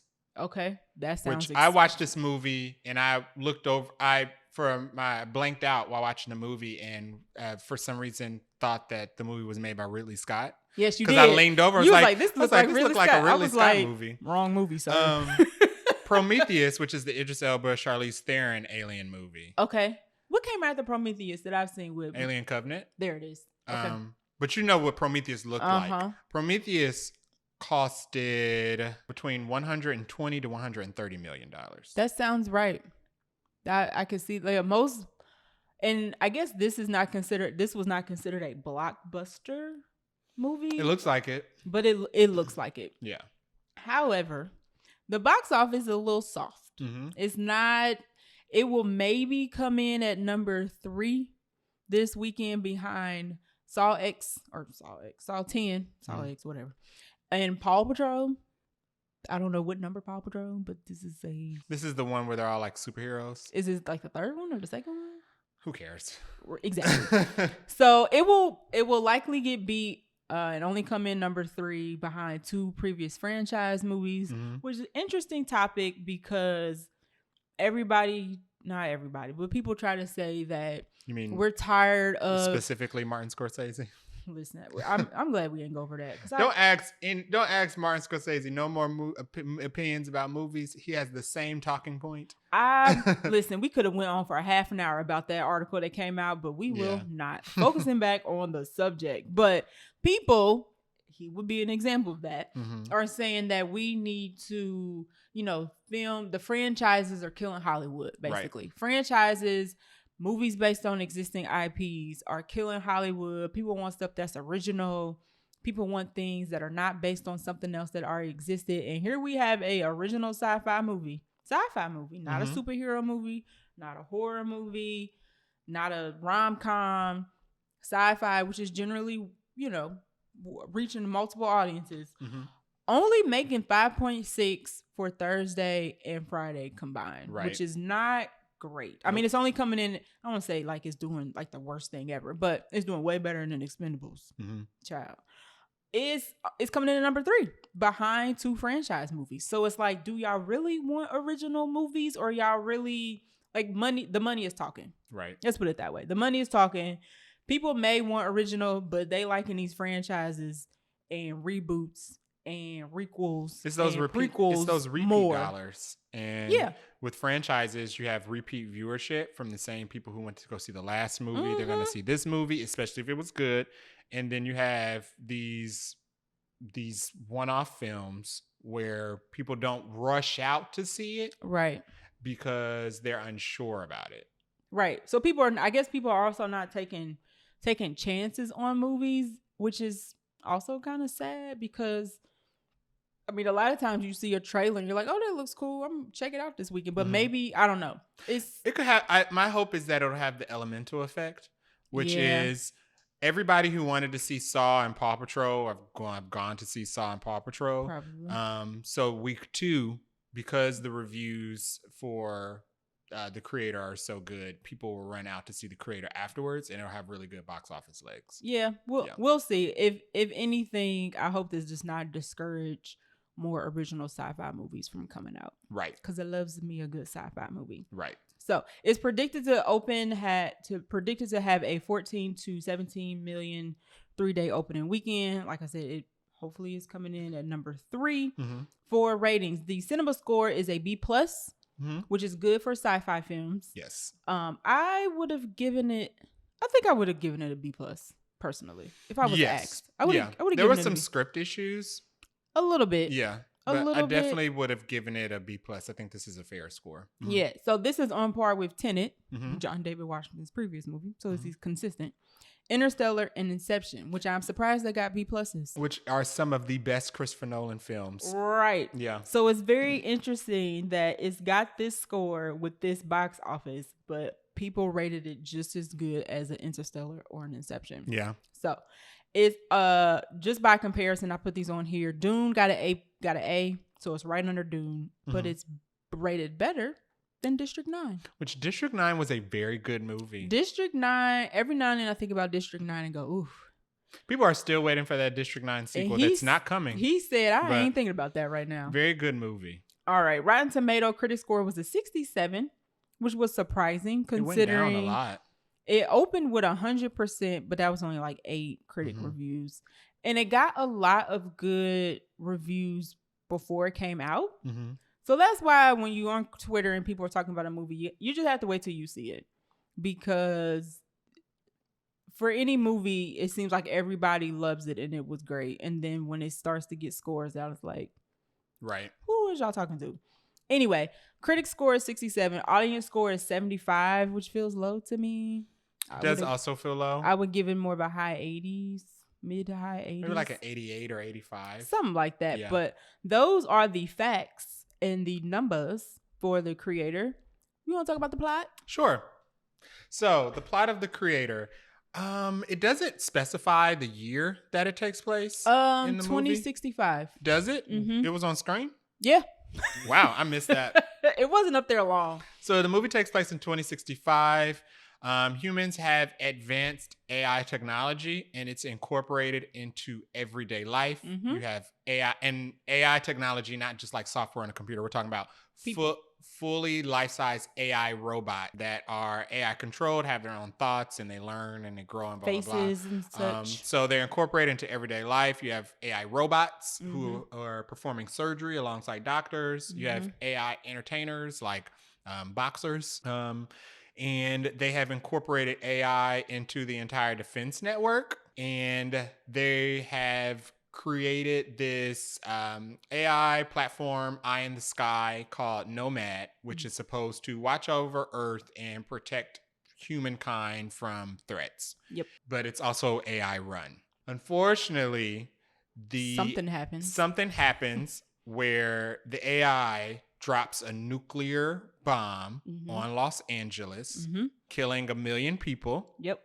And now the U.S. is at war with AI technology, hunting AI down to try to get rid of all of it. Just the U.S. though. So just the U.S. That's the key thing to remember. Yeah. Just the U.S. is upset at AI now and wants to get rid of it. And John David Washington plays a character who is part of this special task force who is supposed to track all AI down and eradicate them.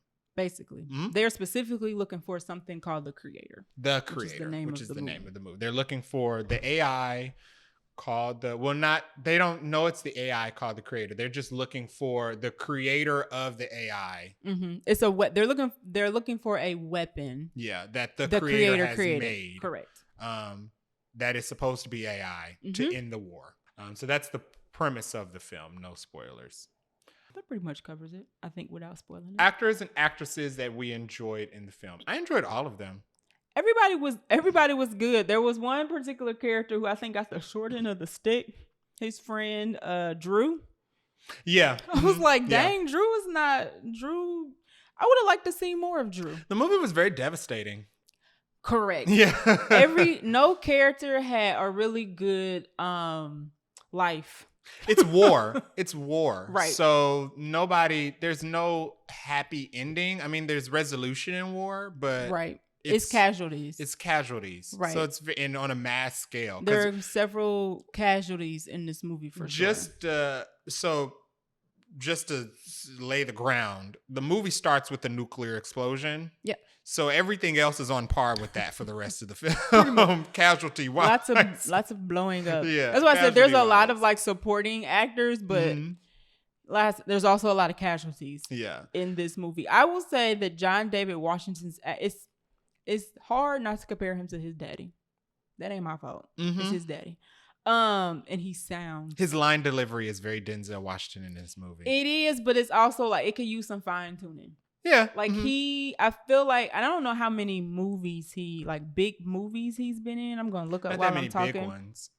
So, and that's okay. Cause I feel like the more he acts and the more movies he does, he will build that cadence of doing different things and acting like different people. But he could have been a little better. Like I think some of the line delivery was a little choppy. I think this is the most acting I've seen of John David Washington, because in Tenet, he was much more, he was acting in Tenet, but in Tenet, his character was a lot less animated. We got a lot less of his personality in Tenet. In Malcolm and Marie, though, and I didn't see that. There was a lot of acting. He was a jerk the whole movie. Okay. But he has ability to do range. I actually just think it's more of his line delivery. I don't think it's his acting. I think sometimes how he delivers lines is not as smooth. Okay. But I just think that might just come with time. Yeah. For sure. Gemma Chan, I thought was really good. I mean, she wasn't really a lot different than she is in anything else I've seen her in. Same. But I enjoyed her in this movie just like I enjoy her usually whenever she shows up in anything. Madeline, she was really good. She was good. For a child actress, and this would be her first film. It's her first movie. Very, very good. I like the chemistry between her and John David Washington. Yes, as it went on, it got, not that it was ever bad, but as it went on, it got better. Her line delivery was good. That child knows how to cry. Listen. Ken Watanabe I liked. Again, he wasn't any different than he usually is in anything I've seen him in. I would have liked to see more. Well, no, I guess he was in it a good amount. Yeah, he was in it a good amount. But he's always good, like I said. Yep. Allison Janney, who was somebody I haven't seen in anything in a while, and she was really good.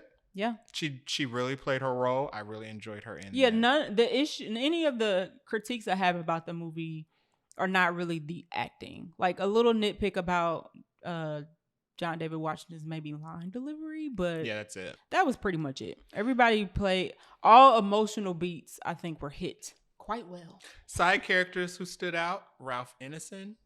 Yes. He does voice. I got familiar with Ralph Ineson from The Witch. Okay, I don't know what The Witch is. It's a horror movie about Ralph Ineson. I don't want to call them pilgrims, but they're very, very early Americans. Okay. Who live in that time period where you were supposed to fear God. Okay.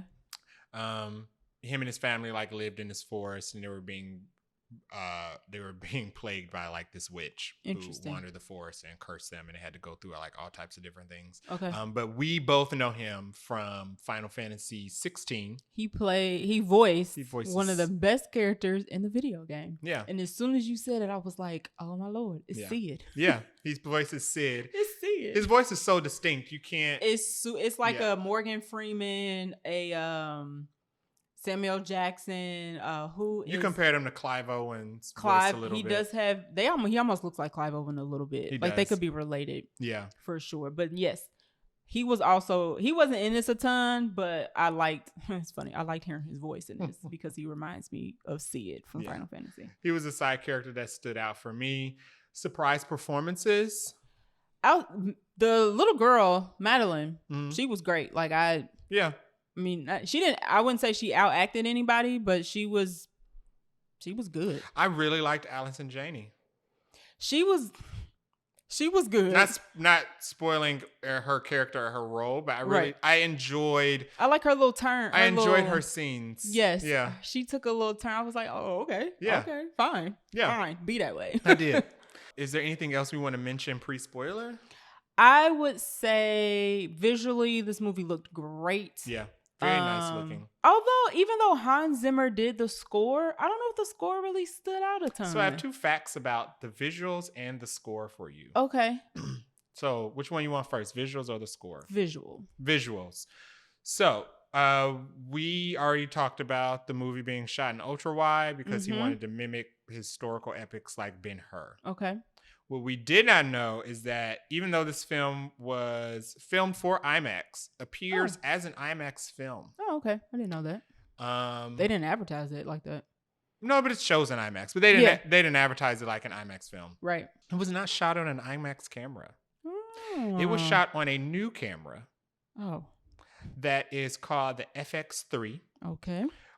Which offers a... You didn't shoot on an iPhone 15? No. Which offers a film-like appearance with IMAX resolution.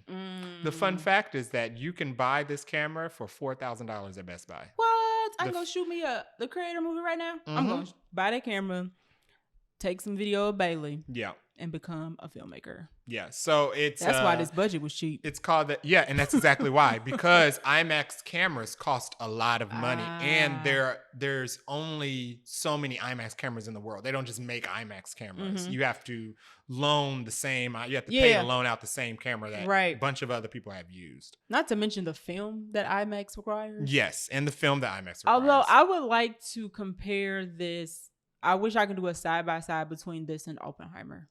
Just to see the difference. Because, Oppenheimer was got to see it in IMAX film, IMAX camera, but I'm just curious. Yeah, so the one of the pluses is that you don't have to do a lot of complex lighting techniques and stuff that are expensive that you would have to do with regular filming or an IMAX film.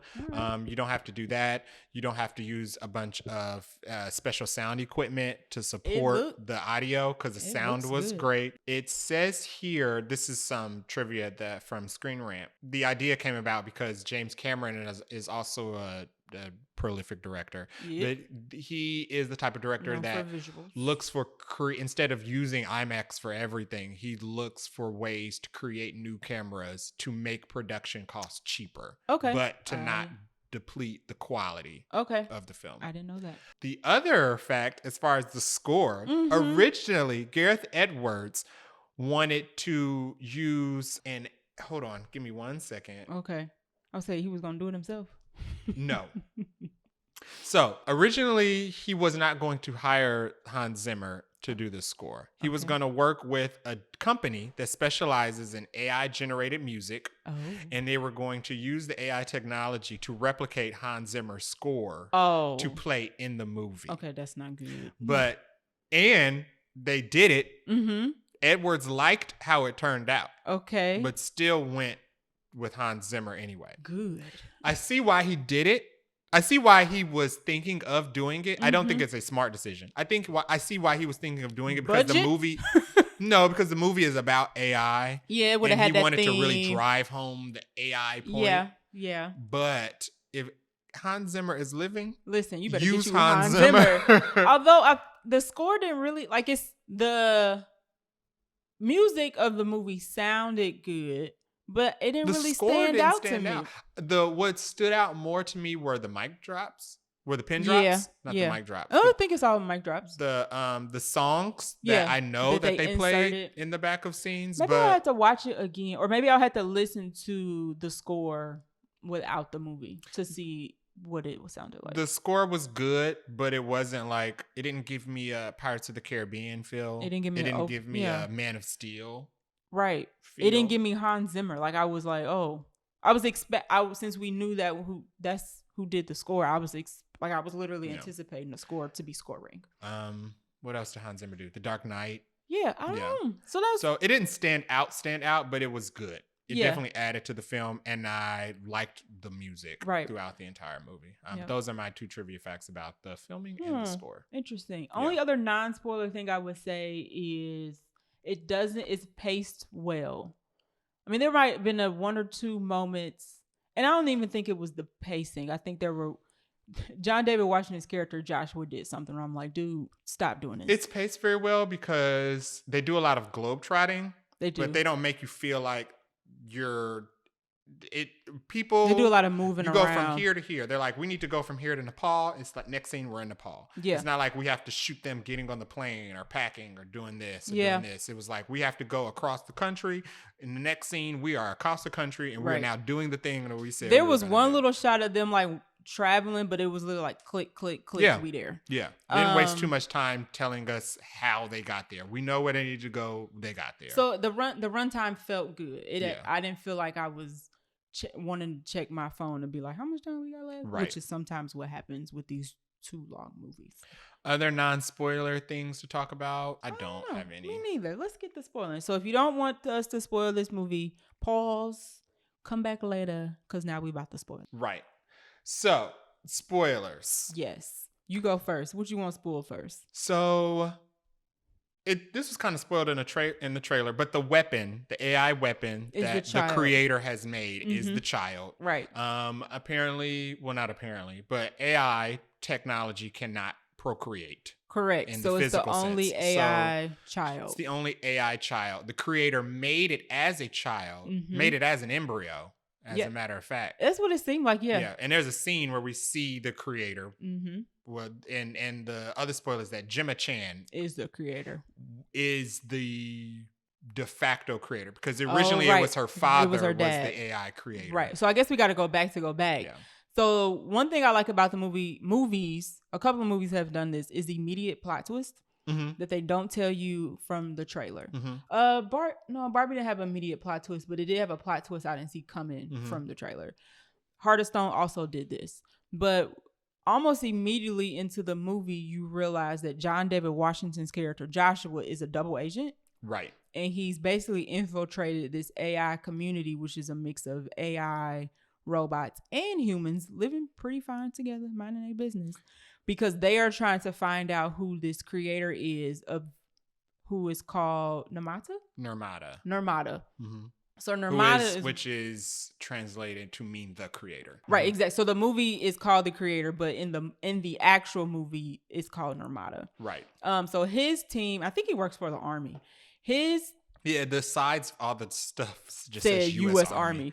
So he is basically trying to infiltrate this community to find out who it is, and he basically falls in love with Gemma Chan, who they suspect is the daughter of Nirmata. So it was an arranged marriage. Right. She didn't know this. She didn't know that, but the movie opens up with John David Washington, Gemma Chan. They're in their house. She's pregnant. They're just being a couple. Yep. And she's fully human, by the way. And she's fully human.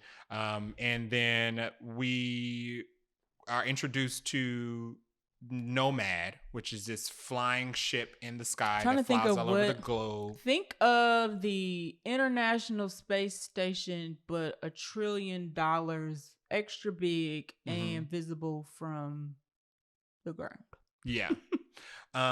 It's in the movie trailer. So if you look in the movie trailer, you can see what the thing looks like. So they use this mobile military unit to drop bombs on every hideout or base that they think is housing artificial intelligence, because the U.S.'s goal is to not only eradicate artificial intelligence, but eradicate their allies. And in this world, Asia, which is called New Asia, right, is our allies with AI. Right.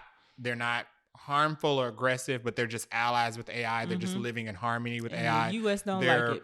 Working to further advance AI. And because the U.S.'s AI dropped a nuke on LA, they've made it the entire world's problem. Correct. So the movie opens with them finding John David Washington, Gemma Chan, and their group's hideout. And they're about to drop a bomb on them. Yep. And then we find out that John David Washington actually works with the U.S. Yep. He's undercover. His marriage to Gemma Chan and the child they conceived is just after effect of him being undercover. Caught up. So while they're trying to escape, he gets caught. Gemma Chan finds out that he's actually a double agent. And she's like, bump this. I'm out of here. Me and my people, I'm leaving you behind. I'm going with me and my people. As she runs off to go escape, they get hit with a bomb and they all die. Right. And I guess the one thing that is kind of not jarring, but you don't realize from the trailer is John David Washington doesn't have an arm. He has he has a prosthetic arm and a prosthetic leg. Yes, both. Yeah. He has both. And the arm he actually takes on and off in the movie. Maybe the leg too. I can't remember. We don't see him without his leg. We don't see him without his leg. We do see him without his arm. And we don't know how he lost his arm. Probably just being in the military. Right. But it's interesting because it's obviously the arm. He's benefited from AI. Because it's not just no regular prosthetic. Right. This is an arm that has skin and he can feel. It's almost like a Bucky arm. What's Bucky? Yeah, but like with human skin. Right. It looks like it matches his skin tone. The skin tone matched for the arm. So that's how the movie opens. So the only person who survived this bombing was John David Washington. That we know of. 5 years later, we know that he's just living angry and resentful because he lost his wife, he lost his unborn child, and he's basically a cleanup crew. Yeah, he basically for the LA incident. He's no longer like in the field in the military. He works cleaning up the nuclear site in Los Angeles. Right. And it's very, so I like the fact that they hit us with an immediate plot twist. I like how the movie started with giving us a real quick, this is what happened. Yeah. So they could have dragged it out. Like they could have took us through, oh, we made AI and this is what AI been doing, and then year over year, whatever. But they literally just kind of walk us through quickly. They made robots, and then there's like looks like a session of Congress where somebody's like, yeah, we need to get rid of AI because 10 years ago, I think it's 5 or 10 years ago, they talk about the incident where the nuke dropped and killed 1 million people. And then we jump right into where John David Washington is. Well, we jump right into the movie. Right. So that I like hitting it quick, hitting the ground running, and then giving us like an immediate kind of little plot twist. Yeah. So Allison Janney plays this military leader who recruits John David Washington because they think that they found the official hideout for the AI weapon that's going to be used to win the war. And they want John David Washington to lead the team in to destroy it because he's already familiar with the operation. Right, with the area. He knows the area because it's the same village that him and Gemma Chan were in. Right. So, of course, he discovers the weapon is a child. Yep. And him and his military team go in there to find the weapon as a child. Of course, he can't kill a child. Nope. So she looks like a little child. And she was watching cartoons. And in addition, in order to convince John David Washington to do it, they showed him that his wife Gemma Chan actually survived the explosion. Correct. So he's going in to get the child so the child can lead him to where his wife is. Well, and I don't know if that's initial. Well, they set it up to where they were like, if you tell us if you can go get this kid and we find your wife, like you can be reunited and go about your way. Right. And we're going to do whatever with this kid. Right. He didn't really seem too concerned about the kid at first. But turns out the kid knows his wife. Right. So he's protecting the kid. So his motivation changes to, I mean, his motivation is still to get back in touch with his wife or get to his wife, but the method changes. The method before is y'all going to help me find her and y'all can take this kid and do whatever I need to use this kid to get to my wife. And basically, they're on the run because he's supposed to hand the kid over. The operation goes to crap to go get the kid, like almost immediate, maybe not immediately, but pretty quickly. The operation goes to the pits, and they are on the kid and him. The kid is Alfie. That's what he names her. The Alfie and Joshua, John David Washington's character, are basically on the run for 3/4 of the movie, 7/8 of the movie, trying to get to. It's almost two things going on. One, they're trying to prevent a war from taking out the U.S. from taking out all the AI bases, and he's trying to get to his wife. Yes, essentially. So then, because he's turned his back on the U.S. military that hired him to go destroy the kid, and he's protecting the kid in order to go to his wife, Allison Janney's character ends up being the villain. Who's trying to hunt John David Washington and the child down to get rid of them. Right. She's still, she's your typical... She's a typical military villain. I mean, a little bit after the main goal of getting rid of an AI baby. A little bit more... I can relate to her character a little bit more because she also is a mom of 2 kids who were killed by AI. Right. Like I said, nobody has a good backstory here. Who were... There, she had 2 sons. She says she has 2 sons who were in the war, who were killed in the war fighting AI. One was killed in the war. One was lured into a trap, and they said that she says they tore him apart. Or something. She even herself busted out some tears. And I was like, "Whoa, girl!" So I really enjoyed her character because I'm like, you're positioned as the villain, but I mean, you're kind of just doing your job, but you have a reason to not like AI because the AI is. Killed both of your children. Yeah, I mean, spoiler alert. We're in spoilers now, but I was glad to see her go. Yeah, I mean, and she died as the villain. She had to die because at that point, like you said, John David Washington and the kid are running from AI hideout to AI hideout, and every hideout they go to, Allison Janney is there to drop a nuke on it and blow it up. Everybody. So she kills a lot of people. So Didn't she has care to about die. Any type of casualties. There are so many situations where everywhere they go, Allison Janney is right behind them, dropping a nuke on them. Right, or just shooting everybody up, or just shooting literally everybody. I'm like, up. Lord is.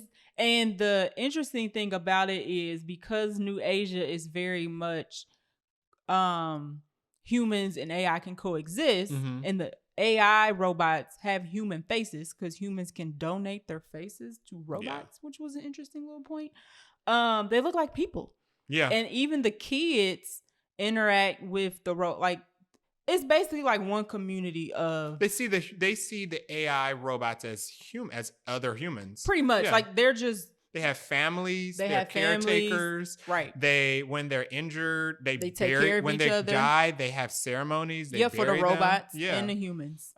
So The Americans was just basically being annoying as usual. some of and by the end, Ken Watanabe's character lets it spill that the reason that the nuke dropped on LA was because it was a human coding error. Yeah. Humans accidentally nuked themselves. The only reason why the Americans is mad Yeah. is because some programmer had a glitch in their code, and that's what dropped. So the Americans accidentally nuked themselves and then declared a war on AI because they blamed it on the AI. They blamed it on AI instead of. And now everybody's AI got to go, not just America's AI, but everybody in the world. Like that's not our problem. So I'm gonna go to my notes. Y'all should have had some QA quality checking on that code.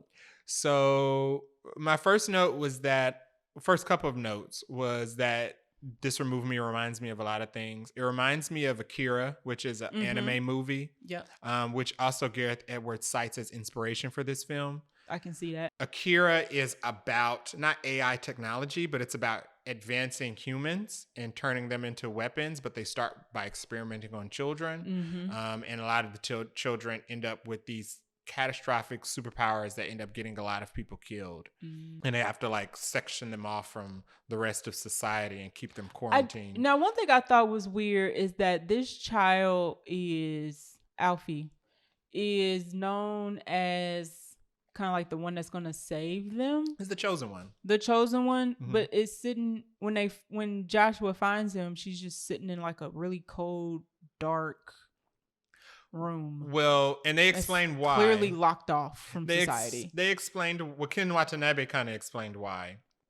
And they said that because she's a child, she's a different type of AI. She has to grow. The reason she was in seclusion was because she needed to grow up enough to be able to use her powers to destroy the nomad. Well, I guess she definitely had some interaction with the outside world because she didn't seem she seemed more curious like a kid would be and not startled like she had never been outside. Yeah. And she knew how to do a little hand motion to use her power. So I was just kind of like, why she ain't in like a cute little room with like, a TV, a playroom or something. My other note was that the movie also reminds me of District 9. It did have a district. I thought it was going to have a District 9 type ending. And I was like, oof, that's going to be hard. So it reminds me of District 9 a lot, just about the setting as far as the world being in like this awful place because of these extra species. In District 9 it was aliens, correct, but in this movie it's AI. So the world is kind of like not run down, but it's just different. The economy is different because these AI are here because this technology exists, right, and see them as people. And another note was that the deaths are crazy in this movie. The deaths are crazy. It's funny because Joshua says it's not, he doesn't call it killed. He says off. Yeah. So every time somebody dies, he's like, they're just off right now. Because the kid, the AI kid is like, doesn't it only sees, it knows what death is, kind of. It knows what death is and knows what heaven is. So when he's killing robots in defense of himself or the kid, he tells the kid is like, you just killed this AI. I'm an AI. You're committing murder. And he was like, oh no, they're not dead. They're just off. Off. I just turned them off. I put them in standby. Yeah. Or something weird. But when I mean the deaths are crazy, I mean the human deaths. Like there are so many times where they drop a bomb and blow up a whole town. Yeah, and the towns are mixed. So, and they don't care about that's the thing that got me. They didn't even care about the humans in these towns. They were just so focused on getting rid of the AI. It's like, y'all, there are kids and moms and full-fledged humans in this town, and y'all just dropping bombs. They declare anybody who harbors AI traitors and terrorists. So even the kids, even the parents who just like work in the farmlands or work in the rice paddy fields, they just kill everybody. Crazy. I will say, even though all this was going on, there was some good humor in this. It was very comedic, which I didn't expect it to be. It had some funny moments. I was like, oh, a little levity. There's a scene where he's trying to get this car started so they can escape the AI police force. Mm-hmm. And the police force throws a bomb in, and a dog picks up the bomb because it thinks it's like a ball or something, runs it back to the robots and drops it so they can throw it again, and it blows them all up. But it doesn't kill them all. Some of them just get their heads blown off. So then you see these AI police robots patting around their shoulders looking for their head, or patting the ground trying to find where their head went. There was some funny scenes, and the back and forth John David Washington and Madeline had were also pretty good, especially when they were what scene where he was trying to get her in the car. Mm-hmm. Because he's like, oh, he goes really fast. Right. Yeah. And she's just looking at him like, I don't, this is not, you're going to do some more to get me in. I think he actually picks her up and puts her in the car because she don't move. Several times he has to pick her up and move her because she won't move. Right. Because she's like, I don't trust you right now. Did you have any notes? Real sketching. I also, even though this is the Nomad machine that the U.S. has built, $1 trillion. They specified $1 trillion that floats and drops the nukes. It actually looked kind of cool. I like those ship design. The ship design was real. I was like, oh, this look. You know, if this wasn't a human killing machine, this would actually be something cool. I like to the use. Ship design. It was very menacing too. It Yes. was so big that you could see it on the horizon. Yes, the sound that they used for the lights or whatever when they were about to drop a bomb. Yes, that was cool. And then this was cool but bad when they used how they used it to target people. Oh no, that came out of the U.S. Army tanks or whatever the heck them big things were.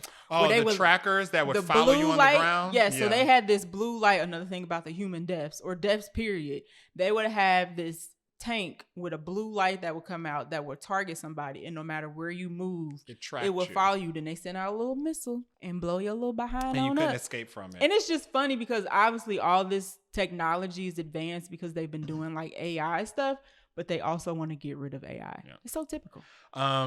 Another note I had, you mentioned this, the donate your likeness thing throughout the movie. So basically, the AI, like I said, they have robots that are incorporated into everyday society. Just like you could walk through the mall and a lot of the people shopping could actually just be AI. Yep. So they have this donate your likeness campaign in the movie where there's like this ad that plays. It's like, support AI, donate your likeness, give AI. What you did was you donated your face. And the likeness of your face. The likeness of your actual face. So they could give it to the AI. So they can have that the AI robots can have their own faces and feel more included in society because they have a face. And I guess maybe we both were thinking like, do people do this while they are alive or after they have passed? Because we're not sure. Literally multiple AI robots had the same faces. Yeah, and there was like a warehouse in one of the scenes in the movie. They had like this warehouse or storeroom that had AI robots that weren't activated yet. Yeah, they were getting made. That had a lot of them had the same faces. Yeah.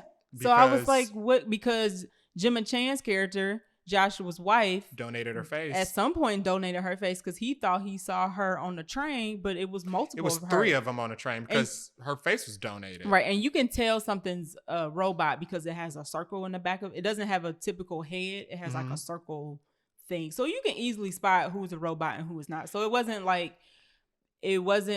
Bicentennial Man or the AI movie where the kid looks like a human because there's no discerning. Yeah, you can tell who's a robot. In this movie, you can see who's a robot based on how they're built. Yeah, like their gears are exposed in the back of their head or whatnot. Right, right. But I thought that was very interesting, and very unsettling. And it made a lot of sense as far as the writer strike and the actor strike going on, because a lot of that conversation is about being scanned in and having your likeness used. Yeah, because they wanted to scan background actors' faces to use in other movies as they please. And people were like, not without me getting paid for that. But yeah, the donate your likeness thing I thought was unsettling, but I liked it in the movie. It was kind of cool that they added that. Another unsettling scene, I think you're about to say the same thing I was going to say. Where they swapped minds? Yes. Ugh. The brain swap. So one of the people that's with Joshua during the mission to get the kid, he's trying to save this guy. He's not going to make it because he's been shot up. He's trying to save him, has to leave him. He dies in the back of the car. They have to leave him or whatever. But Allison Janney's character comes up, and now they're tracking him. They trying to find him and the kid. They find the guy in the back of the truck. He's gone. He's been gone for a couple of hours. They specify that. So they drag him out of the car, and they take one of the AI robot police, pull them beside each other, open up this little machine, insert this chip into the back of the robot's head, puts the machine over the dead human guy's head, and for 30 seconds he wakes up in the AI robot's body, and he's like right what? Next to his actual dead body. So he looks to the left, and his dead body is sitting there, and she's just like, "You're dead. It's too late. You need to help me out. I need you to give us this information and the because we only have like 30 seconds right left." And the other guy's like counting down like 30, 25, and he's like, "Oh, please, somebody contact my wife. Somebody tell my wife, I want to talk to my wife." And she's like, "We ain't got time for that. Time. Tell me where he went, because you are dead, as you can see. Right. And I need to get this information." It was just so like weird that the technology even existed where you can take somebody's existence out of their human body to put it into a robot, and they can like be alive. Well, it seems like it works if you do it while you're alive, but if you do it when you're dead, it don't last as long. It doesn't last. Yeah, that's what she was saying. Yeah. So basically, like if you can have your brain uploaded, so that after your physical body dies, which is I guess what they were trying to do with Gemma Chan's character. Right. You can live on an AI, but because he was dead for hours, I think. She said a couple hours. She said that they were only going to be able to get like 30 seconds out of him. Yeah, it was weird because he was the guy. I will give credit to the actor who played the cop who was trying to freaked out. The actor who played the cop, the AI cop who was posing as the military guy who was dead. He played that part well because he was freaking out. Yeah. He's like, he was like, "Am I dead? What's going on? Yeah. Please call my wife." And Allison Janney's character's like, "We ain't got time for this. Yeah. Please tell me what I need to know." And then he clunked out because the 30 seconds was up, and I was just like, that was unsettling. And it was also funny because we see another AI cop that looks just like him maybe 2 scenes later, because obviously somebody donated their face for the police force. Yeah. To be an AI it seems like once robot, you donate your face, they can use it for whatever they want. You could be a random person working in the field, or you can be a cop. You can be a doctor. It didn't matter. So that was weird. When we talked about the cinema score and the audience score, and I said I had issues with the script, my main issue was that I didn't care about him finding his wife. That is what dragged a little bit. It dragged a lot of the movie. Because it was obvious when she found out he was a secret agent. It seemed like she knew he was an agent, but she thought he was done. Yes, she said, "I thought you gave this up," or whatever. It seemed like they met. Yeah, he knew, and then at some point through their relationship, he convinced her that he quit and that he was joining the rebellion with them. Right, and it was like, and she flipped pretty quick. They got married. She was pregnant, and that's understandable. She was like, "Oh, I'm out of here." So when she leaves, like, they don't separate on good terms. It's not like she had him at gunpoint. She was trying to leave him behind because she didn't want nothing to do with him. So, but I also understand him wanting to look for her because that was his wife, and she was. I think he was also trying to find out what happened to the baby because she was pregnant. Right. So I get it, but it did kind of like, dude, she don't want nothing to do with you. I don't know what his plan was. Like, your plan was together and be happy. I don't know. Even in the end, when they kind of get back together, I was confused. Like, girl, why do you care about him? Shouldn't you be like on alert? Like, why are you here? I feel like at that point when she woke up, so I guess to tell what happened. So come to find out, she did die. Mm-hmm. She lost the baby. She died. But she didn't die. She just went into a coma. Yes.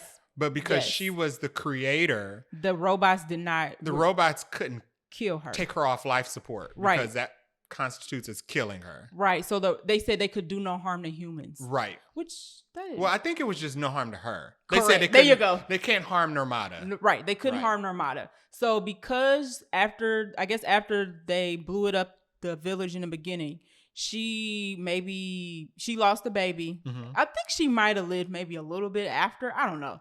Anyway, she loses a baby, but they basically keep her on life support for, at that point, it's been 5 years. Mm-hmm. And they just kind of have her on life support because they can't harm her because she's the one who made unplugging would be considered harm. Right. So when John David Washington, they finally let him go to her, and he instantly realizes she not she's not here no more. She's Yeah. just kept on life support. And everybody kind of knows that but him. Mm-hmm. So he is actually the one who ends up taking her off of life support Mm-hmm. because it's obvious that He's the only human around. basically, he's the only human around to do it. And I kind of thought that was kind of touching to where he was the one.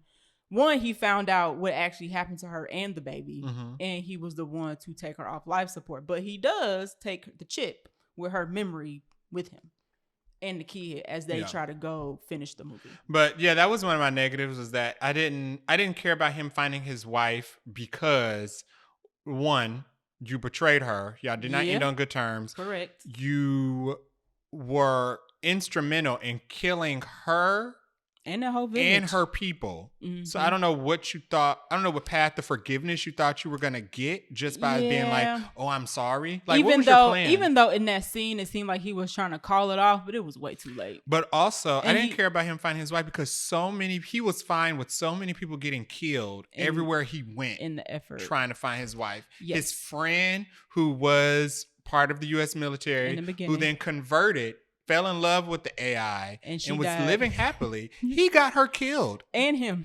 Yeah, John David Washington got them both killed because he really wanted to find his wife. You're right. To tell her that he was sorry for being a murderer. I think he was just trying to get back together and live that life that they had. Because he got caught up. He kept making poor, awful decisions, being around in public so much, taking families hostages at gunpoint. The guy, there was a tracker in the wedding ring. Right. And the guy was like, there's no way she's still wearing this ring. Right. In the same place where they dropped the nuke on her. Right. And he found the ring. But then was surprised that she was not there. Well, nothing was there. It was wreckage. He found it in the destroyed house. You had to wear a hazmat suit to go out there. So why did you think she would be out there? That plot was a little drawn out. I thought they were going to shift it to where he's literally just trying to save the kid for all man, Yeah, I thought he was buying into the AI and humans can coexist. So that's why he should keep moving forward, but he literally was just stuck on his wife. For me, it was taking him way too long for him to get to that point. And he didn't get to it till the third act. Yeah, he did. It took him way too long for me to get to the point of, dude, not only is she either dead or doesn't want anything to do with you, but all of these people are living fine. How are you still having an issue? Yeah. And he just seemed, his character came off very, very selfish. It didn't seem like he cared how many people died assisting him. Right. He really just wanted to get to his wife. Yeah, he didn't seem to really care until he got the full He didn't even care about the kid for real. Because he was telling the kid if the kid didn't help her, he was going to have her dismantled. He did say that at one point. But that was at the beginning. He was going to have her turned off if she didn't help. They developed a bond at the end. That's because he found out that she made the child in secret while they were together, and she copied the child from her unborn baby. Yeah. So essentially it was his kid in a sense. And that's kind of where it flipped. And the fact that he had to take her off life. But I liked his acting throughout the movie. Yes. I feel like I did not like his character until like the halfway point. Because his character came off very selfish. Even when Allison Janney came in the end, and she was like, "You're selfish." And I was like, "Yeah, he is." Because he was stuck on finding his wife. He's led you to all these places and let you kill all these people to find his wife. Yeah, he's definitely absolutely selfish. He was only focused on his wife and getting to his wife, and whoever could get him to his wife, he was like, "Let's go, let's do it. I don't care about none of the rest." And that's why I said this reminds me of an anime, because, and this is my note. I wrote, it reminds me of Spike being obsessed with finding Julia. Yep, and because right to his death. Julia was clearly alive. Yeah. And she wasn't missing. You just couldn't find her. Right. And she just didn't want nothing to do with you. And she didn't come find you. But you always made the dumbest decision to find Julia. I didn't understand it. Right. And that's a Cowboy Bebop reference, if anybody doesn't understand. He definitely was getting caught up finding Julia, just like Josh was trying to find Maya in this movie. And my last note was that I love plants in space. I love space movies where they have plants vegetation? In space. Yes, because it's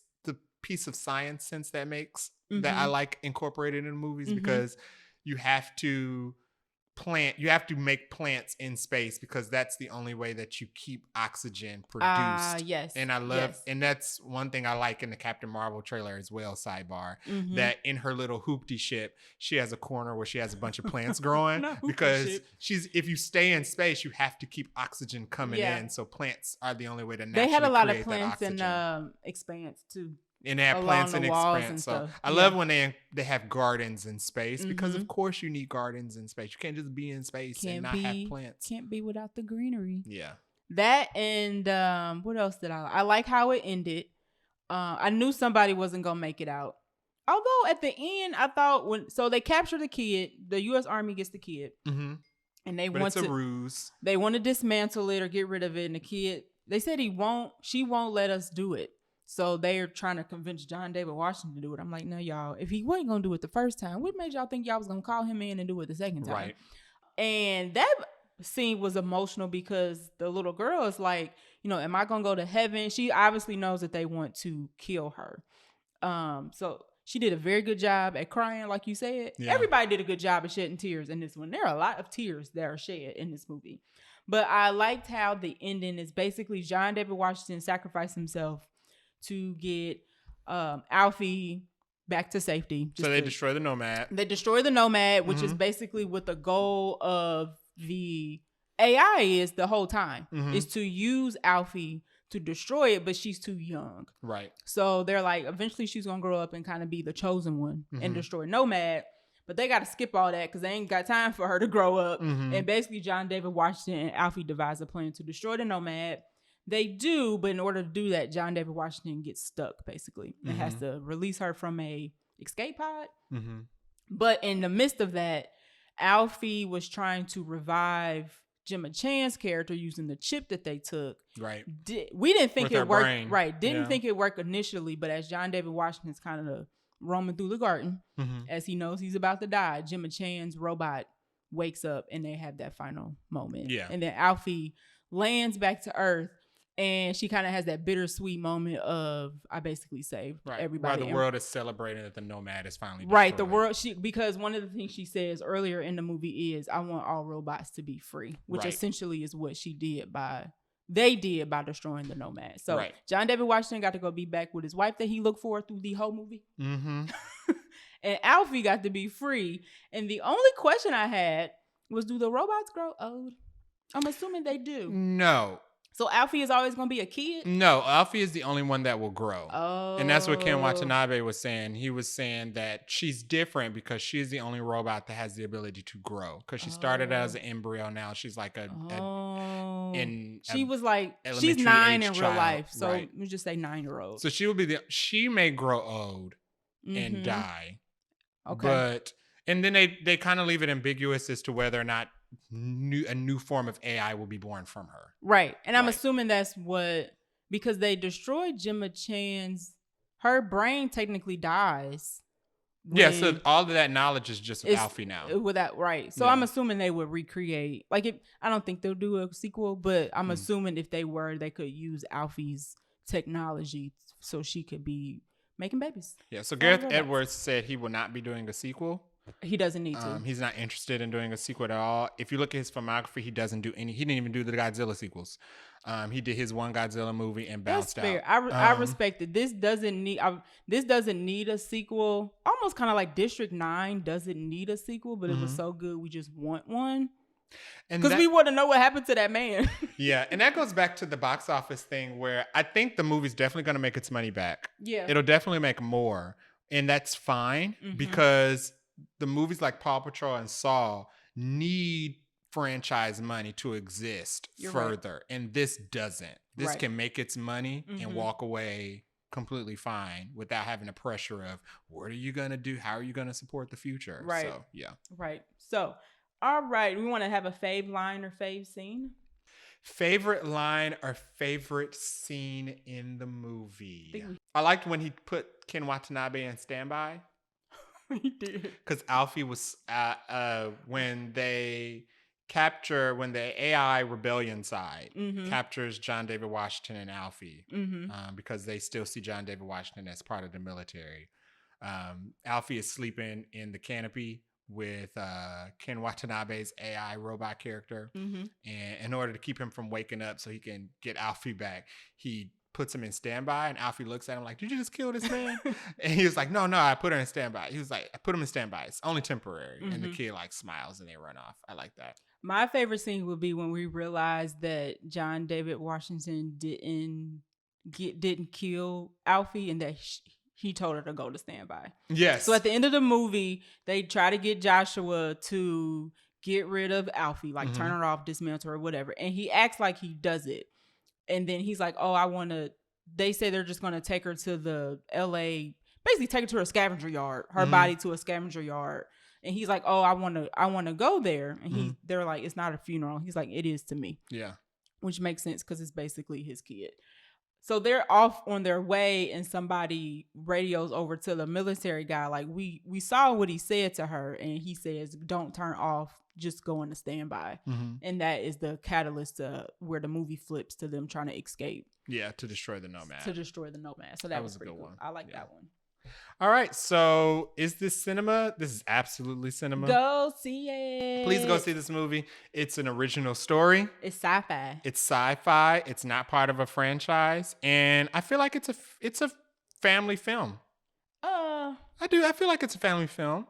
There's no blood. There's no gore. PG-13. I would agree with PG-13. If Independence Day is a family film, this is a family film. Okay, fair. You're right. This doesn't do anything worse than Independence Day. You sold me. Yeah. You are correct. You are definitely correct on that. But yes, it's good. Go see it. It's not very long. It's not like a super drawn out movie. Good action, good humor, good emotional beats. Yeah. Yeah, so definitely check it out. This was one of, I think we both had this on our most anticipated list. So okay, so next episode we are doing our What are we doing? Ahsoka review. Oh yeah, the last episode of Ahsoka comes out this Tuesday, which I believe is October 3rd. Sure. Yeah, October 3rd. One of the two. The second is Monday, so the third will be Tuesday. Yeah, correct. October 3rd.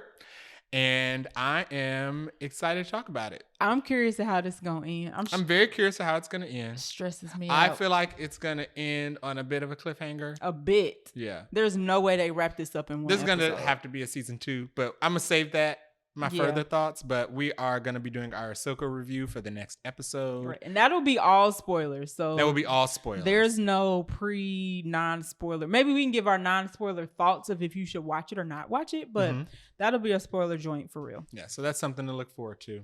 All right. Well, we will see you guys next episode. Thanks for listening. Make sure that you follow us on Twitter at vaguelynerdypodcast. We are also on Instagram, and you can listen to all of our previous podcast episodes on all of your favorite podcast streaming platforms and at vaguelynerdypodcast.com. See you next week. See ya.